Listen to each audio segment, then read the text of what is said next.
Thank you so much श्रेय यहाँ join करने के लिए। मैं आपसे पहली बार मिल रहे हैं। श्रेय is a co-founder of Advik Foods. He is an ex JKLC. JKLC हमारा ही member है, family है, and we are more eager. इतने excited है सर आपकी journey from this corporate to this entrepreneurship.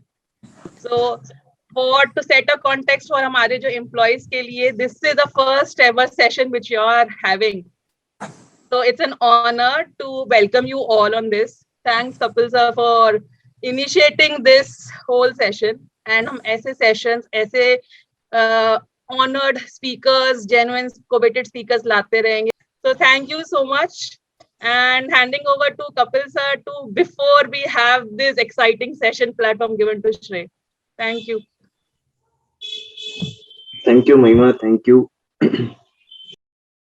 Believe me, ये एक अच्छी जर्नी रहने वाली है हम सबकी. हम लोग जनरली लर्निंग की बात जरूर करते हैं, बट कहीं ना कहीं अपने काम में इतने बिजी हो जाते हैं कि वो जो नई चीज सीखने का टाइम ही नहीं मिल पाता. जनरली हम लोग अपने रूटीन काम में इतने बिजी हो जाते हैं कि टाइम ही नहीं मिलता है कुछ नया सीखने के लिए, कुछ नया जानने के लिए. सो वी थॉट कि क्यों ना कुछ ऐसा स्टार्ट किया जाए जहाँ पे हमें आउटसाइड इन पर्सपेक्टिव मिले, बाहर के लोगों का एक पर्सपेक्टिव मिले कि how do they live their life, how do they work, what is their style of working. उसमें से क्या ऐसी चीजें हैं जो हम सीख सकते हैं, not just in terms of our own direct KPIs, but indirectly बहुत कुछ सीखने की चीजें होती है, तो वो हम क्या सीख सकते हैं. उसके अलावा जानकारी भी बढ़ती है, नेटवर्किंग भी होती है. सो वी थॉट कि ऐसा कुछ सेशन स्टार्ट किया जाए. एंड थैंक्स टू श्रेय that he has accepted our request. And ये JKLC का भी है, तो he knows both sides कि यहाँ क्या कल्चर है, बाहर क्या कल्चर है. इससे पहले भी ये प्रोफेशनल जर्नी में रहा है, कॉर्पोरेट में रहा है. now he has started his own, so there is a lot that we can learn from him. Idea जरूर दिमाग में आया था, बट उसको इम्प्लीमेंटेशन बड़ा जरूरी है. एंड महिमा हैज डन दैट जॉब. जैसा एक्सपेक्टेड था उससे ज्यादा अच्छे तरीके से she has coordinated, and I'm hoping that she will do it in the similar manner for the next sessions also, and we'll keep bringing you good speakers जहां से आप लोगों को कुछ सीखने को मिले, कोई नई चीज आपको जाननी हो या उनके साथ इंटरेक्शन भी फ्यूचर में करना हो. it's a good platform basically. So expectation यही है कि इसको एक इस तरीके से लीजिएगा कि this is an opportunity, not a compulsion. ठीक है. So without taking much of time I would hand over to Shreya. Shreya, over to you. Thank you so much sir, Kapil sir, and thank you so much Mahima. एंड आप लोगों ने थोड़ी ज्यादा ही तारीफ कर दी मेरी, मुझे लग रहा है, बट ऐसा कुछ नहीं है. Normal human being. तो जैसे सबने बताया कि 2015 तक I was in JK Lakshmi cement only. Head office Kapil sir के आसपास ही बैठता था. उनसे काफी चीजें सीखने को मिली. वली सर के अंडर था, तो उनसे तो काफी उन्होंने मोटिवेशन भी दिया. काफी अच्छा लगता था वहां पे जेकेएलसी में. बट फिर उसके बाद अपना शुरू करने के लिए जो है I went out and then started this full time. तो मैं अपनी स्क्रीन शेयर कर देता हूँ, जो उससे शुरू करते हैं. और मेरे ख्याल से सब लोग उठ चुके हैं अच्छी तरह से संडे को, और किसी को बर्डन नहीं लगेगा. तो मैं सबसे पहले तो मेरे को अभी स्पेक्स लग गई है, लास्ट वीक ही लगे हैं. और उसका रीजन है वो ब्लू कलर होता है कुछ लैपटॉप और मोबाइल में से निकल रहा होता है. तो मैंने सोचा कि जहां पे मोबाइल और लैपटॉप का कम यूज कर सकूं वहां करूंगा. तो इसलिए मैंने हैंड रिटन नोट्स तैयार किए हैं आप लोगों के लिए. और अपने तो स्क्रीन दिख रही है मेरी सबको? यस श्रेय. तो थोड़ा सा अपने बारे में मैं बता दूं बैकग्राउंड, जिससे कि आपको भी थोड़ा पता चल जाए. कपिल सर तो जानते ही हैं, महिमा भी जानते हैं, बाकी लोग जो नहीं जानते. तो मैं मैकेनिकल इंजीनियर हूँ वैसे डीसी से. फिर उसके बाद मैंने रिलायंस और बीएसीएस में काम किया कुछ 3-3.5 साल as an assistant manager. Then मैंने एमबीए किया फ्रॉम आईएसबी, जहाँ पे मैं मतलब मेरे एलम है कपिल सर वहाँ से. फिर मैंने जेकेएलसी ज्वाइन किया for approximately 1 year directly after my campus. फिर उसके बाद I quit JK Lakshmi cement उसके बाद मैंने अपना आद्विक फूड्स स्टार्ट किया। तो आद्विक फूड्स क्या है कि हम इंडिया का पहला ब्रांड है जिसने कैमल मिल्क लॉन्च किया था। तो आद्विक का मतलब होता है संस्कृत में यूनिक। तो यूनिक नेचुरल और हेल्दी फूड प्रोडक्ट्स हम बनाते हैं।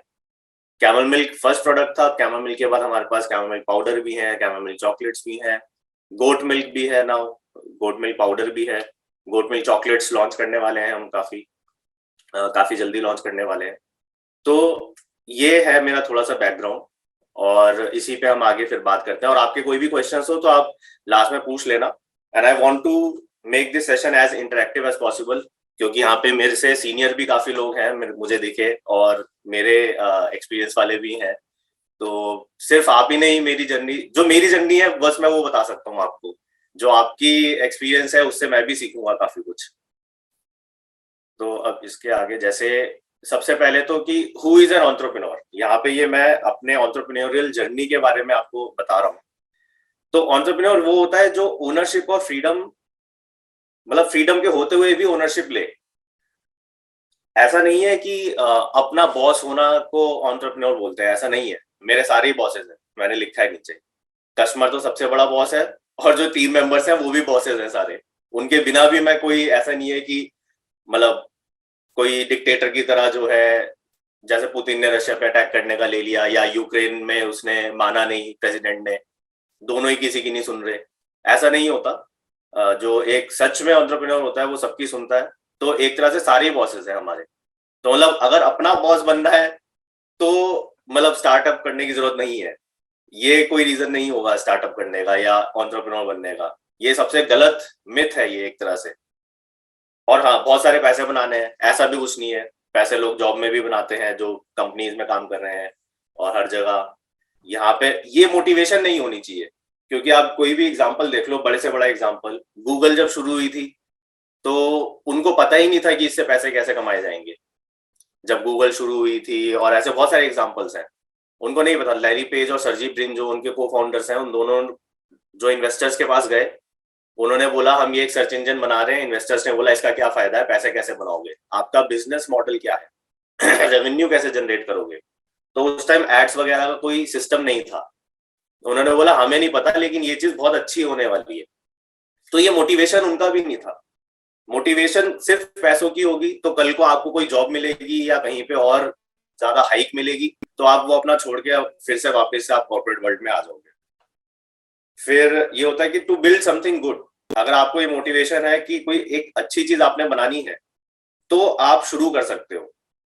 अब इसमें कौन कौन सी ऐसी चीजें हैं जो आप जो है खुद किसी कंपनी में रह के भी कर सकते हैं। मेरे ख्याल से जो दोनों राइट टिक्स लगाए हुए हैं मैंने, वो दोनों चीजें आप अपनी कंपनी में रह के भी कर सकते हैं। तो ऐसा नहीं है कि एंटरप्रेन्योर वही होता है जो सब कुछ छोड़ छाड़ के अपनी एक कंपनी सेटअप कर ले, कि अपना ही एक स्टार्टअप सेटअप कर ले और एंटरप्रेन्योर बन जाए, या फेमस होना अगर एक आपका टास्क है तो वो भी बिल्कुल गलत है। फेमस होने की स्टेज बहुत लास्ट में आती है, वो मोटिवेशन नहीं है। किसी भी 90% जो फाउंडर्स हैं वो फेमस नहीं होना चाहते, वो अपना माल बेचना चाहते हैं, वो एक कुछ अच्छा क्रिएट करना चाहते हैं। फेमस होना, पैसे जो है, ये सारे के सारे बाय प्रोडक्ट्स हैं, वो काफी लेट आते हैं। मतलब वो जर्नी में जब आप 5 साल 7 साल स्ट्रगल कर लेते हो, उसके बाद ये थोड़ी थोड़ी चीजें आने लगती हैं, पैसा भी थोड़ा, और जो है आपका ये भी आने लगता है, फेम भी आने लगता है। तो अगर जो इंसान अपने काम की ओनरशिप ले लेता है वो एंटरप्रेन्योर है। मैं मानूं कि मैं जेके लक्ष्मी में एंटरप्रेन्योर नहीं था, मैं था जेके लक्ष्मी में एंटरप्रेन्योर। क्यों?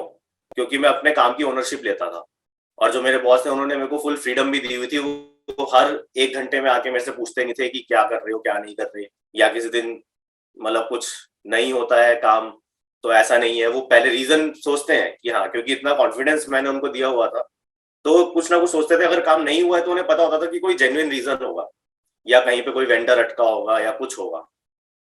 क्या मैं डीसी में एंटरप्रेन्योर नहीं था? मैं था डीसी में एंटरप्रेन्योर। मैंने एक बोट बनाई थी, एक छोटी सी इलेक्ट्रिक बोट। उसमें सारा काम कि कहाँ से माल लाना है, मटेरियल लाना है, कहाँ से शीट मेटल लाना है, कैसे प्रमोट करना है उसको। हमने प्राइज भी जीता उसके अंदर। रिलायंस में नहीं था एंटरप्रेन्योर, रिलायंस में भी था, क्योंकि मैं शुरू से ही अपने काम की ओनरशिप लेता हूँ। तो ओनरशिप जो ले रहा है और उसी को फ्रीडम मिलती है। जो ओनरशिप नहीं लेगा, रिस्पॉन्सिबिलिटी नहीं लेगा काम की, उसको फ्रीडम भी नहीं मिलेगी।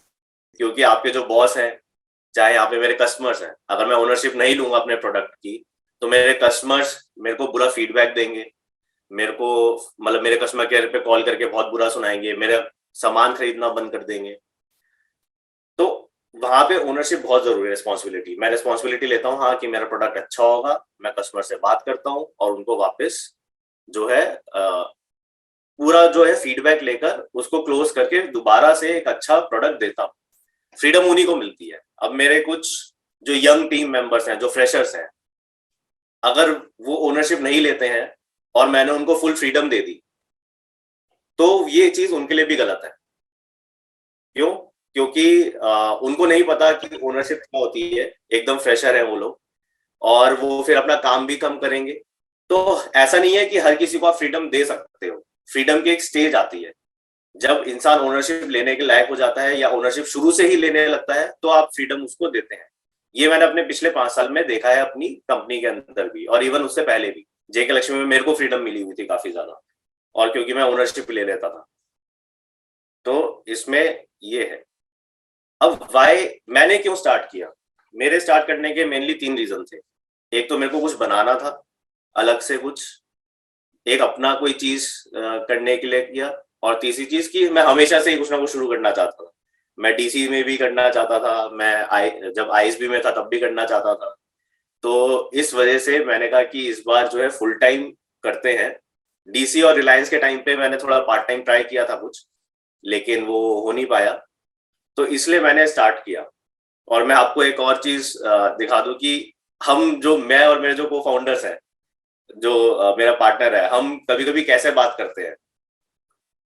ये मैं आपको, ये स्क्रीन दिख रही है मेरी आपको यूट्यूब की, ये हम कभी कभी ऐसी बातें करते हैं, मतलब सच में करते हैं ऐसी ऐसी बातें, तब हमें लगता है क्या मैंने तुझे हीरे देने का फैसला कर लिया। मैं 20 करोड़ का मालिक, अब मैं शराफत की जिंदगी जीऊंगा भैया। बरसों से पाला हुआ, दिल के कोने में छुपाया हुआ मेरा सपना पूरा करूंगा। मुर्गियों का फार्म खोलूंगा, पोल्ट्री फार्म। हजारों मुर्गियां पालूंगा जो लाखों अंडे देंगे। लाखों अंडों से करोड़ों मुर्गियां और उनके कई करोड़ अंडे और अरबों आमलेट। वो खाने के लिए ब्रेड भी मैं ही दूंगा। मैं बेकरी भी खोलूंगा, ब्रेड का बादशाह और आमलेट का राजा। बजाज, हमारा बजाज। मेरी मेहनत की कमाई से आमलेट बनाएगा? नॉनसेंस। ये मेरे पापा ने नहीं बोला था कि मेरी मेहनत की कमाई से कैमल मिल्क बेचेगा बट स्टिल, तो ऐसी ऐसी बातें हम करते रहते हैं। और ये ऐसा थोड़ा पागलपन होता ही है, मतलब हर किसी एक एंटरप्रेन्योर के अंदर कुछ अलग करने का, जो दुनिया में नहीं समझ में आएगा लोगों को कि आप मतलब ये क्यों कर रहे हो। ये ऐसा हो जाएगा काफी कि एक सेकेंड, अब स्क्रीन दिख रही है ना मेरी? दिख रही है। तो ये इसलिए मतलब ऐसा करने का ये ऑप्शंस हम लोग रोज सोचते हैं कभी कि हम कैमल मिल्क से ये बना देते हैं, गोट मिल्क से ये बना देते हैं, और मतलब कुछ एक थोड़ा सा कुछ नया करने का, कुछ अच्छा करने का। हमेशा जो सामना वाला, जो अगर तीसरा इंसान देख रहा हो कभी हमारी बात सुन ले, तो उसे लगे कि ये लोग क्या बातें कर रहे हैं, मतलब ये कहाँ से मतलब बातें कर रहे हैं ये सब बातें, तो वो थोड़ा अजीब सा भी हो जाता है। लेकिन हाँ, इसी में से ही मैं 10 अगर डिसीजंस लूंगा, मैं उसमें से 9 गलत लूंगा और एक सही लूंगा, ये मुझे पता है। लेकिन मैं 10 डिसीजंस लूंगा, मैं 9 गलत डिसीजंस हो जाएंगे, उसकी वजह से एक भी डिसीजन ना लूं, वो मेरे लिए बहुत गलत हो जाएगा। वो फिर मैं स्टक हो जाऊंगा वहां पे एक ही जगह पे। अच्छा, अब ऐसा भी क्यों है कि मतलब Shrey, I have a question, Shrey. yes, yes. अनुवंजन, आपको ये मतलब कैसे, मतलब what made you to think of this camel and goat का मिल्क? क्योंकि कुछ सर्वे किया था कि आपने मार्केट की, इसका हो सकता है कि डिमांड विल बी हाई, या this milk is very much useful, या any these sort of things? yes. तो पूरा देखिए, मतलब कभी भी किसी को भी अगर स्टार्टअप करना हो या कोई भी नया प्रोजेक्ट लेना हो अपनी कंपनी, तो आप जो रोज का काम कर रहे हैं उसको जीरो नहीं कर सकते, उसको आपको पूरा 100% करना होगा, और फिर रात में 1 घंटा या संडे को या जब छुट्टी है आपकी, तब आपको side by side, side hustle बोलते हैं इसको। तो 1-2 महीने मैंने ऐसे ही जो है इस पे रिसर्च किया, मैंने और जो मेरा पार्टनर था उसने रिसर्च किया। वो तो फुल टाइम पहले से ही मतलब जॉब छोड़ दी थी उसने। तो इसमें कैमल मिल्क के और गोट मिल्क के बहुत फायदे थे, मतलब काफी ज्यादा फायदे होते हैं, मेडिसिनल बेनिफिट्स भी होते हैं। तो इसके बेसिस पर, और इंडिया में जैसा ट्रेंड हो रहा था, अपर मिडिल क्लास बढ़ रहा था, मिडिल क्लास बढ़ रहा था, and they were ready to pay anything for a good product. तो इस वजह से हमने सोचा कि अगर इसकी अवेयरनेस बना सकते हैं मार्केट में तो काफी अच्छी मार्केट हो सकती है, एटलीस्ट इन इंडिया। और इसके एग्जांपल से दुबई में एक कंपनी थी, काफी अच्छी कंपनी है, वो that is owned by sheikhs only. तो वहां पे वो कर रहे थे। तो मोस्टली चीजें क्या है कि और इंडिया में भी कुछ लोग वहां से मंगवा रहे थे, मतलब हमें पता चला जब हमने गूगल एड्स वगैरह शुरू किए तो इंडिया में कुछ लोग वहां से मंगवा रहे थे। हमने कहा इंडिया में जब इतने कैमल्स हैं आपके पास ऑलरेडी, तो बाहर से मंगवाने की क्यों जरूरत पड़ रही है। उनके बच्चे को ऑटिज्म था, और ये ऑटिज्म में बहुत फायदा करता है, जो ऑटिस्टिक डिसऑर्डर्स होते हैं उसमें बहुत फायदा देता है कैमल मिल्क। तो हमने उनसे ही पहले ऑटिज्म जिनको था उनको टारगेट किया, उनसे बात करी, तो उन्होंने बोला कि हाँ हम तो बहुत ही अच्छा, क्योंकि 4,000 रुपए तो जो है डिलीवरी में ही लग जाते हैं दुबई या यूएस से मंगवाने में, आप हमें यहाँ पे इंडिया में दे दोगे तो हमारे लिए उससे अच्छा कुछ नहीं होगा। वो कस्टमर्स जो शुरू से बने थे हमारे से, वो आज तक हमारे पास है, मतलब 5 साल में वो मेरे से कम 3-4 लाख रुपए का मिल्क खरीद चुके हैं 5 साल के अंदर अंदर। हर रोज वो, अगर पहले 120 रुपए की बॉटल थी अब 100 रुपए की बॉटल है, तो वो हर रोज खरीद रहे हैं, रोज अपने बच्चे को दे रहे हैं, उन्होंने अपने डाइट के अंदर इंक्लूड कर लिया। जो हम life time value of a customer की बात करते हैं, वो ऐसे कस्टमर, रिपीट कस्टमर्स ही देते हैं आपको। तो ये रिसर्च किया था पूरा, मेडिसिनल बेनिफिट्स का भी रिसर्च किया था, जो रिसर्च पेपर्स हैं, क्लिनिकल स्टडीज हैं, वो सब किया था। फिर उसके बाद कॉन्फिडेंस ये था कि हाँ अवेयरनेस करेंगे तो लोग खरीदेंगे इसको। तो ये था। अब इसमें व्हाई आई स्टार्टेड अप, मतलब मैंने जॉब क्यों छोड़ दी, क्योंकि अच्छी खासी जॉब थी, कंपनी अच्छी है, सब फैमिली की तरह रहते हैं वहां पे, सब अंडरस्टैंडिंग है। एक तो मतलब ऐसा नहीं है कि आज मैंने डिसाइड किया और कल मैंने शुरू कर दिया, नहीं ऐसा नहीं है। मेरे पास 2 बैकअप थे ऑलरेडी, मैं थोड़ा प्रिविलेज था, and I do not shy away from saying this. मेरे को फैमिली सपोर्ट नहीं करनी थी अपनी, even at the age of 26, क्योंकि फैमिली का सपोर्ट बल्कि मेरे को था। ऑल्दो मैंने उनसे कुछ लिया नहीं, जो मेरी JKLC की और जो पहले की सेविंग्स थी, जो PF था, वो सब मैंने अपने स्टार्टअप में लगा दिया, बट स्टिल मेरे से वो कुछ एक्सपेक्ट नहीं कर रहे थे। वो बहुत बड़ा सपोर्ट होता है इस एज में, मतलब आफ्टर 23-24 के बाद भी। फिर मेरा नेटवर्क बहुत अच्छा था, स्पेशली आफ्टर जो इतने सारे ब्रांड्स में काम किया मैंने और कॉलेजेस में पढ़ाई करी, तो इस वजह से एक कॉन्फिडेंस मिला। वली सर ने काफी अच्छा कॉन्फिडेंस दिया, कि उन्होंने भी बोल दिया था मुझे कि जाके ट्राई करो 2 साल 3 साल, लेकिन मिनिमम 2 साल देना किसी भी काम को, 2 साल से पहले कुछ नहीं होता। अगर उसके बाद भी लगे कि हाँ मतलब फिर से ज्वाइन करना चाहते हो कॉर्पोरेट वर्ल्ड, तो फिर यू आर ऑलवेज वेलकम। उस बात से बहुत कॉन्फिडेंस मिला था। तो उनको पता था कि भाई हाँ, ओनरशिप लेने वाले लोग जो है वो कहीं पे भी कुछ भी करें वो अच्छा कर लेंगे। तो ये मेरा था कि मैंने क्यों स्टार्ट किया, और कोई और स्टार्ट करने से पहले क्या सोचना चाहिए किसी को। ऐसा नहीं है कि आज सोचा कल स्टार्ट कर दिया कोई भी चीज, ऐसा नहीं है। इवन ऑफिस के अंदर भी अगर आपको एक नया प्रोजेक्ट करना चाहते हैं तो आप अपना रोज का काम नहीं छोड़ सकते। आप अपने बॉस को कैसे कन्विंस करेंगे, आप उसमें थोड़ा कुछ होमवर्क कीजिए, आप दिन का आधा घंटा निकालिए कि मैं सर ये प्रोजेक्ट करना चाहता हूँ, मैम मैं ये प्रोजेक्ट करना चाहता हूँ, उसके लिए मेरे को ये चीजें चाहिए, मैंने इसकी पूरी होमवर्क कर लिया है, इसका ये 2 पेज की जो है मेरा राइटअप कि हम इसको ऐसे अचीव करेंगे। उसके लिए मेरे को जो है 10 लाख रुपए चाहिए, 5 लाख रुपए चाहिए, या मेरे को डिस्ट्रीब्यूटर्स को अप्रोच करना है, मेरे को 2 लोग चाहिए, ह्यूमन रिसोर्स चाहिए। तो ओनरशिप आप लेंगे कोई नए प्रोजेक्ट की तो you will also be an entrepreneur. मतलब ऐसा नहीं है कि बस अपना ही शुरू करने को एंटरप्रेन्योर बोलते हैं।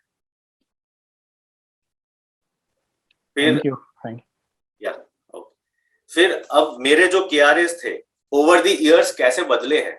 जब मैंने शुरू किया तो मैं डिलीवरी बॉय भी था, मैं कस्टमर केयर एग्जीक्यूटिव भी था, फिर उसके बाद धीरे धीरे जब कंपनी बढ़ी, जब थोड़ी सी सेल्स आने लगी, मुझे पहला याद है जब पहला डिलीवरी बॉय रख रहे थे, तो अभी हम क्या सोचते हैं, मतलब हम सब जिस लेवल पे हैं, हम ये सोचते हैं ना कि अरे यार डिलीवरी बॉय ही तो है, रख लो।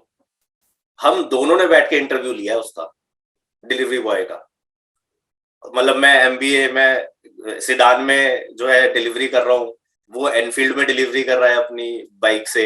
एक दिन कोई ऑर्डर आ गया कि अरे गुड़गांव का ऑर्डर, एक दिन आ गया ग्रेटर नोएडा का ऑर्डर, तो हम अपनी गाड़ियों में कर रहे हैं डिलीवरी, बॉटल्स ले जाके। वहां पे गार्ड भी हैरान हो जाता था कि यार कपड़े वपड़े तो इन्होंने ऐसे पहने हुए हैं, वॉच पहनी हुई है, फोन इनके पास ब्रांडेड है, और ये कह रहे हैं हम डिलीवरी देने आए हैं। तो ऐसा शुरू में मेरे को याद है नेगोशिएट कर रहे हैं हम 500 रुपए के लिए डिलीवरी बॉय से कि नहीं नहीं हम जो है 11,000 नहीं दे सकते, हम 10,500 ही दे सकते हैं। तो वो भी सोच रहा है कि क्या कर रहे हैं, मतलब। तो क्योंकि मतलब पैसे खुद के थे, हम दोनों ने अपने इकट्ठे करके रखे हुए थे पैसे, और उसी में से हम दोनों भी अपनी खर्चे विड्रॉ करते थे महीने के। तो डिलीवरी बॉय भी बन चुके हैं, मतलब थे। और आज की डेट में जब मैंने डिलीवरीज की हुई हैं, अब डिलीवरी बॉय और मेरे बीच में शायद अब 4 लेवल्स हो गए हैं कि हाँ, 3 लेवल्स 4 लेवल्स हो गए हैं। तो मेरा कोई टच नहीं है अब डिलीवरी बॉय से now at this point in time in this company. But अगर कोई डिलीवरी मिस होती है और मैं कहीं बाय चांस चेक कर लूं ऑनलाइन, कोई ऑर्डर का फीडबैक ऐसा आता है कि मेरी डिलीवरी टाइम पे नहीं हुई, तो मुझे पता होता है कि उसमें डिलीवरी बॉय की गलती है या कोई जेन्युइन रीजन है उसमें। क्यों? क्योंकि मैंने की हुई है, और ऐसा नहीं है कि सिर्फ 1 दिन 2 दिन की है, नहीं, मैंने 6 महीने तक डिलीवरीज की है। मतलब जब डिलीवरी बॉय रखा था तो वो भी छुट्टी लेता था, या कभी बीमार पड़ता था तब भी हम दोनों निकल जाते थे। तो कोई काम ऐसा बोलना कि भाई नहीं ये हम नहीं कर, और सिर्फ मैंने नहीं, मेरे पार्टनर ने, मैंने, शुरू के जितने भी 6 7 8 एम्प्लॉइज, सारे हमारे टीम मेंबर्स जो मैनेजर लेवल पे भी आए, सबने डिलीवरीज की है, चाहे मेट्रो में जाके, चाहे ऑटो में जाके, कि कस्टमर से मिलके आते हैं। एक जो कांटेक्ट रहना चाहिए कस्टमर के साथ, वो कभी भी, मतलब ऐसा नहीं होना चाहिए, मैकेनिकल नहीं हो जाना चाहिए कि अरे यार किसी ऐप से ऑर्डर कर दिया और कोई बंदा दे गया आके, ऐसा नहीं। कभी ना कभी आपको जो है, हम एक दिन महीने में तो नहीं, 6 महीने या साल में एक दिन ऐसा करते हैं, हम दोनों आज भी निकल जाते हैं डिलीवरी के लिए कि चलो आज देख के आते हैं कि कैसा हमारा, मतलब कस्टमर फीडबैक क्या है, डिलीवरी बॉय का वो ले लेते हैं, सर्विस का फीडबैक ले लेते हैं, प्रोडक्ट का फीडबैक ले लेते हैं, मतलब जस्ट टू नो कि ग्राउंड लेवल पे क्या हो रहा है। मतलब ग्राउंड कि पहले हम जब करते थे हम बहुत अच्छी तरह करते थे, ऐसा हमें लगता है, क्योंकि हमें अच्छा फीडबैक मिलता था, हम अच्छी तरह बात करते थे कस्टमर से।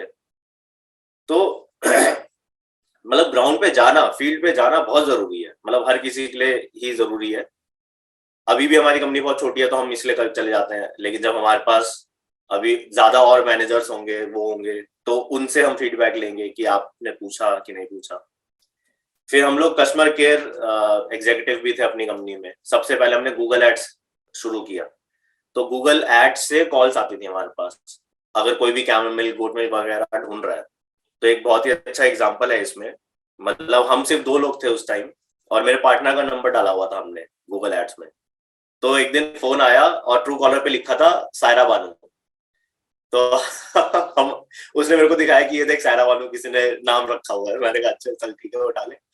बात कर ली तो उन्होंने अपना नाम बताया, मिसेस खान। उनसे बात हो गई, सब कुछ हो गया कि मुंबई में मेरे को कैमल मिल्क चाहिए, आप भिजवा देंगे? हमने कहा भिजवा देंगे।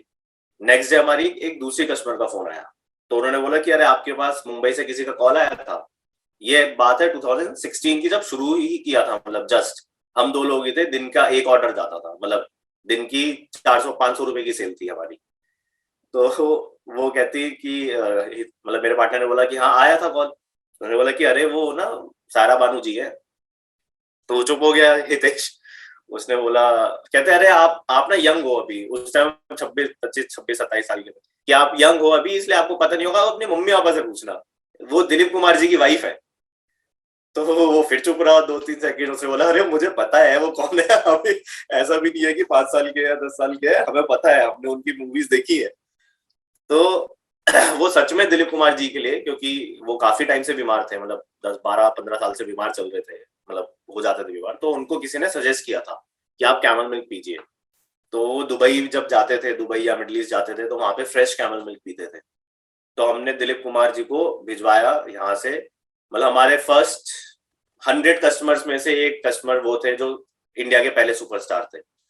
और इसको अब हम तुक्का बोले, हम क्या बोले, क्या हम सही टाइम पे सही जगह पे प्रेजेंट थे। तो रोज मतलब शो करना अपने आप को ऑफिस में, या मतलब ऑफिस या वर्क फ्रॉम होम जो भी है, या जो भी आपकी काम करने की जगह है, वो बहुत जरूरी है।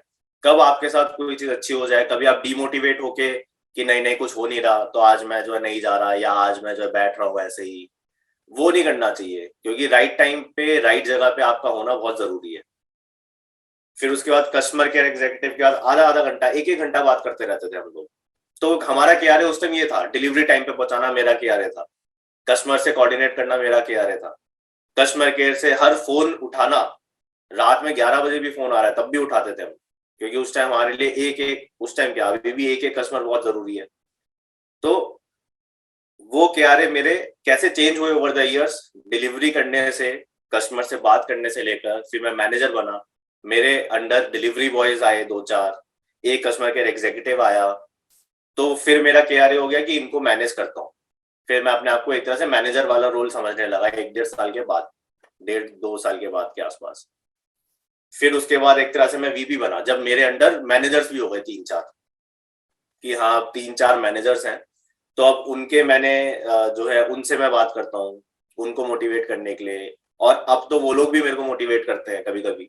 ऐसा नहीं है कि हम लोग हैं तो बस हम ही मोटिवेट करते रहते हैं, मतलब कहाँ से लाएंगे इतना मोटिवेशन। तो जो मोटिवेटेड लोग हैं टीम मेंबर्स, वो एक दूसरे को मोटिवेट करते हैं काफी ज्यादा। फिर VP, एक तरह से VP का रोल हो गया कि हाँ मैनेजर, सीनियर मैनेजर्स हैं कंपनी में, उनके साथ मैं काम कर रहा हूँ। मेरा KRA था कि ये सब मोटिवेटेड रहे, ये सब काम, इनको डायरेक्शन अच्छी तरह मिले कि कंपनी और ब्रांड क्या सोच रहा है।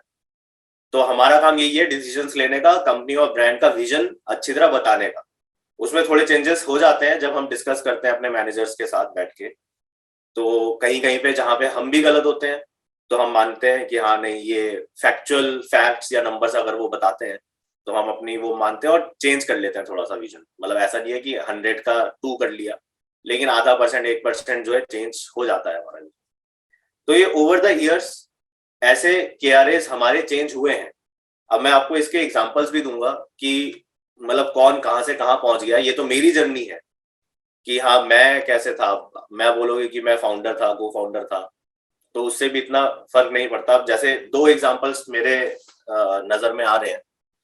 एक तो जो हमारा फर्स्ट कस्टमर केयर एग्जीक्यूटिव था, वो आज की डेट में, मतलब तो 5-5.5 साल हो गए, लेकिन वो जब 4 साल ही हो गए थे, 4.5 साल हो गए थे, तब से वो ई-कॉमर्स हेड बना हुआ है हमारा। उसके अंडर 2 मैनेजर्स हैं और 2 एग्जीक्यूटिव्स हैं और एक असिस्टेंट मैनेजर है। वो कस्टमर के एग्जीक्यूटिव की तरह आया था, आज वो सिर्फ 27 साल का ही है, 26 या 27 साल का ही होगा। ई-कॉमर्स हेड है। ई-कॉमर्स हमारा मेनली सारा बिजनेस ऑनलाइन ही आता है, ई-कॉमर्स से ही आता है, Amazon, फ्लिपकार्ट, स्नैपडील। हम 25 से ज्यादा, और Amazon USA, जापान, eBay, हर जगह हम लोग प्रेजेंट है। 25 से ज्यादा ई-कॉमर्स प्लेटफॉर्म्स हमारे, लाखों की सेल हो रही है दिन में। वो सारा हेड करता है वो बंदा जो कस्टमर केयर एग्जीक्यूटिव की तरह आया था। उसका इंटरव्यू मैंने कैसे लिया था, उससे मैंने बात करी थोड़ी सी, CV देखा नहीं ज्यादा, क्योंकि रेफरेंस के थ्रू आया था, मतलब फ्रेंड के फ्रेंड के फ्रेंड का छोटा भाई। तो आप वो जो नेटवर्क की मैं बात कर रहा था कि मेरे पास नेटवर्क था, इसलिए मेरे को कॉन्फिडेंस था। जैसे हम वेबिनार्स अटेंड करते हैं, सेमिनार्स अटेंड करते हैं, JK लक्ष्मी में भी भेजते थे। मेरे को याद है मैं कोलकाता भी गया था एक सेमिनार के लिए। तो कभी कभी हमें लगता है कि यार ये वहां जाके क्या टाइम वेस्ट कर रहे हैं। वो टाइम वेस्ट नहीं होता, वो कहीं ना कहीं आपका काम आता ही आता है। आप वहाँ पे इतने लोगों से मिलेंगे, आपकी नॉलेज भी बढ़ेगी, और आप जो है उनसे उनका नेटवर्क भी मिलेगा। कोई आपको प्रॉब्लम है, आप फोन करके अगर आपने उनसे अच्छी बातचीत कर ली, फोन करके आप पूछ सकते हैं कि अरे यार मैं यहाँ इस चीज में टक रहा हूँ। तो नेटवर्क से, मेरा फर्स्ट एम्प्लॉय नेटवर्क से आया कि हाँ मतलब फ्रेंड के फ्रेंड के फ्रेंड का छोटा भाई।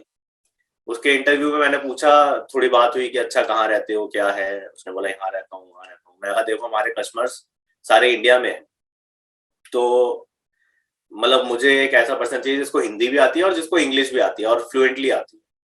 क्योंकि वो चेन्नई से कॉल आ जाएगा, मुंबई से कॉल आ जाएगा, असम से कॉल आ जाएगा, तो इंग्लिश में बात करनी पड़ेगी। तो मैंने बोला चलो इंग्लिश में कुछ बोलो। ये मेरा उससे क्वेश्चन था। तो उसने इंग्लिश में अपना इंट्रो दिया, तो मैंने कहा चलो ठीक है कि ही कैन स्पीक वेल। तो वो आज की डेट में उसके KRAs भी कैसे बढ़े हैं। पहले वो एक एक ऑर्डर निकालता था ई कॉमर्स में, Amazon का एक एक कस्टमर की कंप्लेंट को खुद ही देखता था कि हाँ मैं जो है, लेकिन उसने ओनरशिप ली।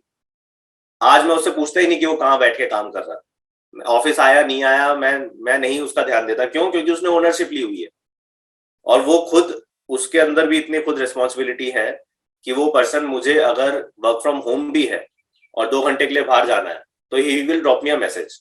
मैंने उसको मना किया हुआ है कि नहीं 1-2 घंटे की कोई बात नहीं है, कोई काम आ जाता है, कोई दिक्कत नहीं है। बस वो तब भी अपनी रिस्पॉन्सिबिलिटी उसने ऐसे ली हुई है कि अगर इस टाइम पे कोई अर्जेंट काम आ गया तो आप समझ लेना कि मैं आउट ऑफ ऑफिस हूँ। तो और दूसरा जो हमारा डिलीवरी बॉय था, जो फर्स्ट डिलीवरी बॉय जिसकी मैं बात कर रहा था, वो आज की डेट में इन्वेंट्री मैनेजर है। उसको एक्सेल वगैरह कुछ नहीं आती थी। वो नॉर्मल एक क्विकली ऐप है, जैसे आजकल स्विगी जीनी वगैरह है ना, 5 साल पहले एक क्विकली था, उसके थ्रू आया था। उसको हमने फुल टाइम रख लिया। ना उसको एक्सेल आती, ना उसको कोई इंग्लिश आती थी, एज सच स्पेलिंग गलत लिखता था, लेकिन उसने अपनी स्किल्स इंप्रूव करी। अब वो कॉन्शियसली करी है, और उसमें ठीक है, हम तो सिर्फ गाइड कर सकते हैं, हम सिर्फ ये बोल सकते हैं कि स्किल्स सीखो, ये वेबिनार अटेंड करो, ये कोर्स है ये कर लो, फ्री कोर्सेज मिल रहे हैं आजकल ऑनलाइन। उसने अपनी इंग्लिश पे काम किया, उसने अपनी एक्सेल पे काम किया। आज वो मेरी पूरी इन्वेंट्री देखता है, मतलब वो जो टन्स में है अब इन्वेंट्री, मतलब 3-4 टन का जो है मटेरियल रहता है हमारे पास भी at a particular point in time. और सिर्फ एक वेयर हाउस नहीं है, मैन्युफैक्चरर्स के पास कितनी इन्वेंट्री पड़ी है, ऑन द वे कितनी है, Amazon के वेयर हाउस में कितनी पड़ी है, मेरे वेयर हाउस में कितनी पड़ी है, ये सारी उसने अपनी एक्सेल शीट सीखी पहले, मतलब एक्सेल सीखी पहले, फिर एक्सेल शीट में डालना शुरू किया। अब वो यूनिकॉमर्स एक प्लेटफॉर्म है, एक टूल है, तो स्किल अपना इंप्रूव कर रहा है। जब उसने एक्सेल सीख ली तो मैंने बोला चलो अब यूनिकॉमर्स भी जो है इंस्टॉल करते हैं अपनी कंपनी में। अब तुम्हें एक्सेल भी आती है and you will be responsible for this implementation. तो ये दोनों कहां से कहां पहुंचे। हाँ, और दूसरी साइड में एक और डिलीवरी बॉय था जो उससे सिर्फ 1-2 महीने बाद आया था।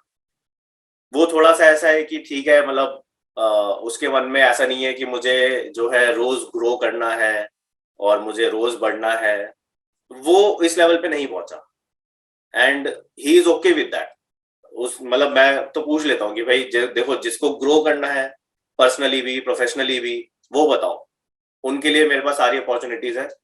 ये जो डिलीवरी बॉय, जो इन्वेंट्री मैनेजर है, वो रोज आके कि सर अब डिलीवरी नहीं करनी, मुझे और कुछ करना है, अच्छा करना है। उसे बात करनी अच्छी आती थी, तो मैं कहा जाओ जाके सेल्स करो, ऑफलाइन सेल्स करो, जाओ रिटेल स्टोर पे खड़े हो जाओ। उसने वो भी अच्छी तरह संभाला, क्योंकि वो बात अच्छी तरह कर लेता था। तो एज अ मैनेजर मैं उसकी स्किल्स देखता था कि मुझे जो लगता है कि ये इसकी कौन सी स्किल अच्छी है और उसको कैसे अच्छी तरह यूज कर सकते हैं। And as a team member उसे अच्छा करने की बहुत ज्यादा मोटिवेशन अपने आप भी थी कि मुझे आगे बढ़ना है लाइफ में। तो इसलिए उसने अपने स्किल्स इंप्रूव किए। अब स्किल्स इंप्रूव करना हमेशा सिर्फ ये नहीं है कि डिलीवरी बॉय ने किया। मैं खुद का एग्जांपल देता हूँ। पहले जैसे टेक्नोलॉजी इतनी जल्दी बढ़ रही है, रोज बढ़ रही है टेक्नोलॉजी, तो हम लोग थोड़ा पीछे होते जा रहे हैं टेक्नोलॉजी में। अब मुझे बल्क ईमेल्स करनी थी, मैंने B2B सेल्स का टारगेट अपने अंडर लिया कि B2B सेल्स मैं करूंगा। अब मैंने लिस्ट बनाई 8-10 हजार ईमेल्स की, सब कुछ किया, कहीं से कुछ लिया, कहीं से कुछ लिया। अगर मैं पहले की तरह बिना अपना कुछ नई चीज सीखे करता रहता तो मैं एक एक ईमेल भेजता या कॉपी पेस्ट करके 10-10 BCC में डाल के रोज करता।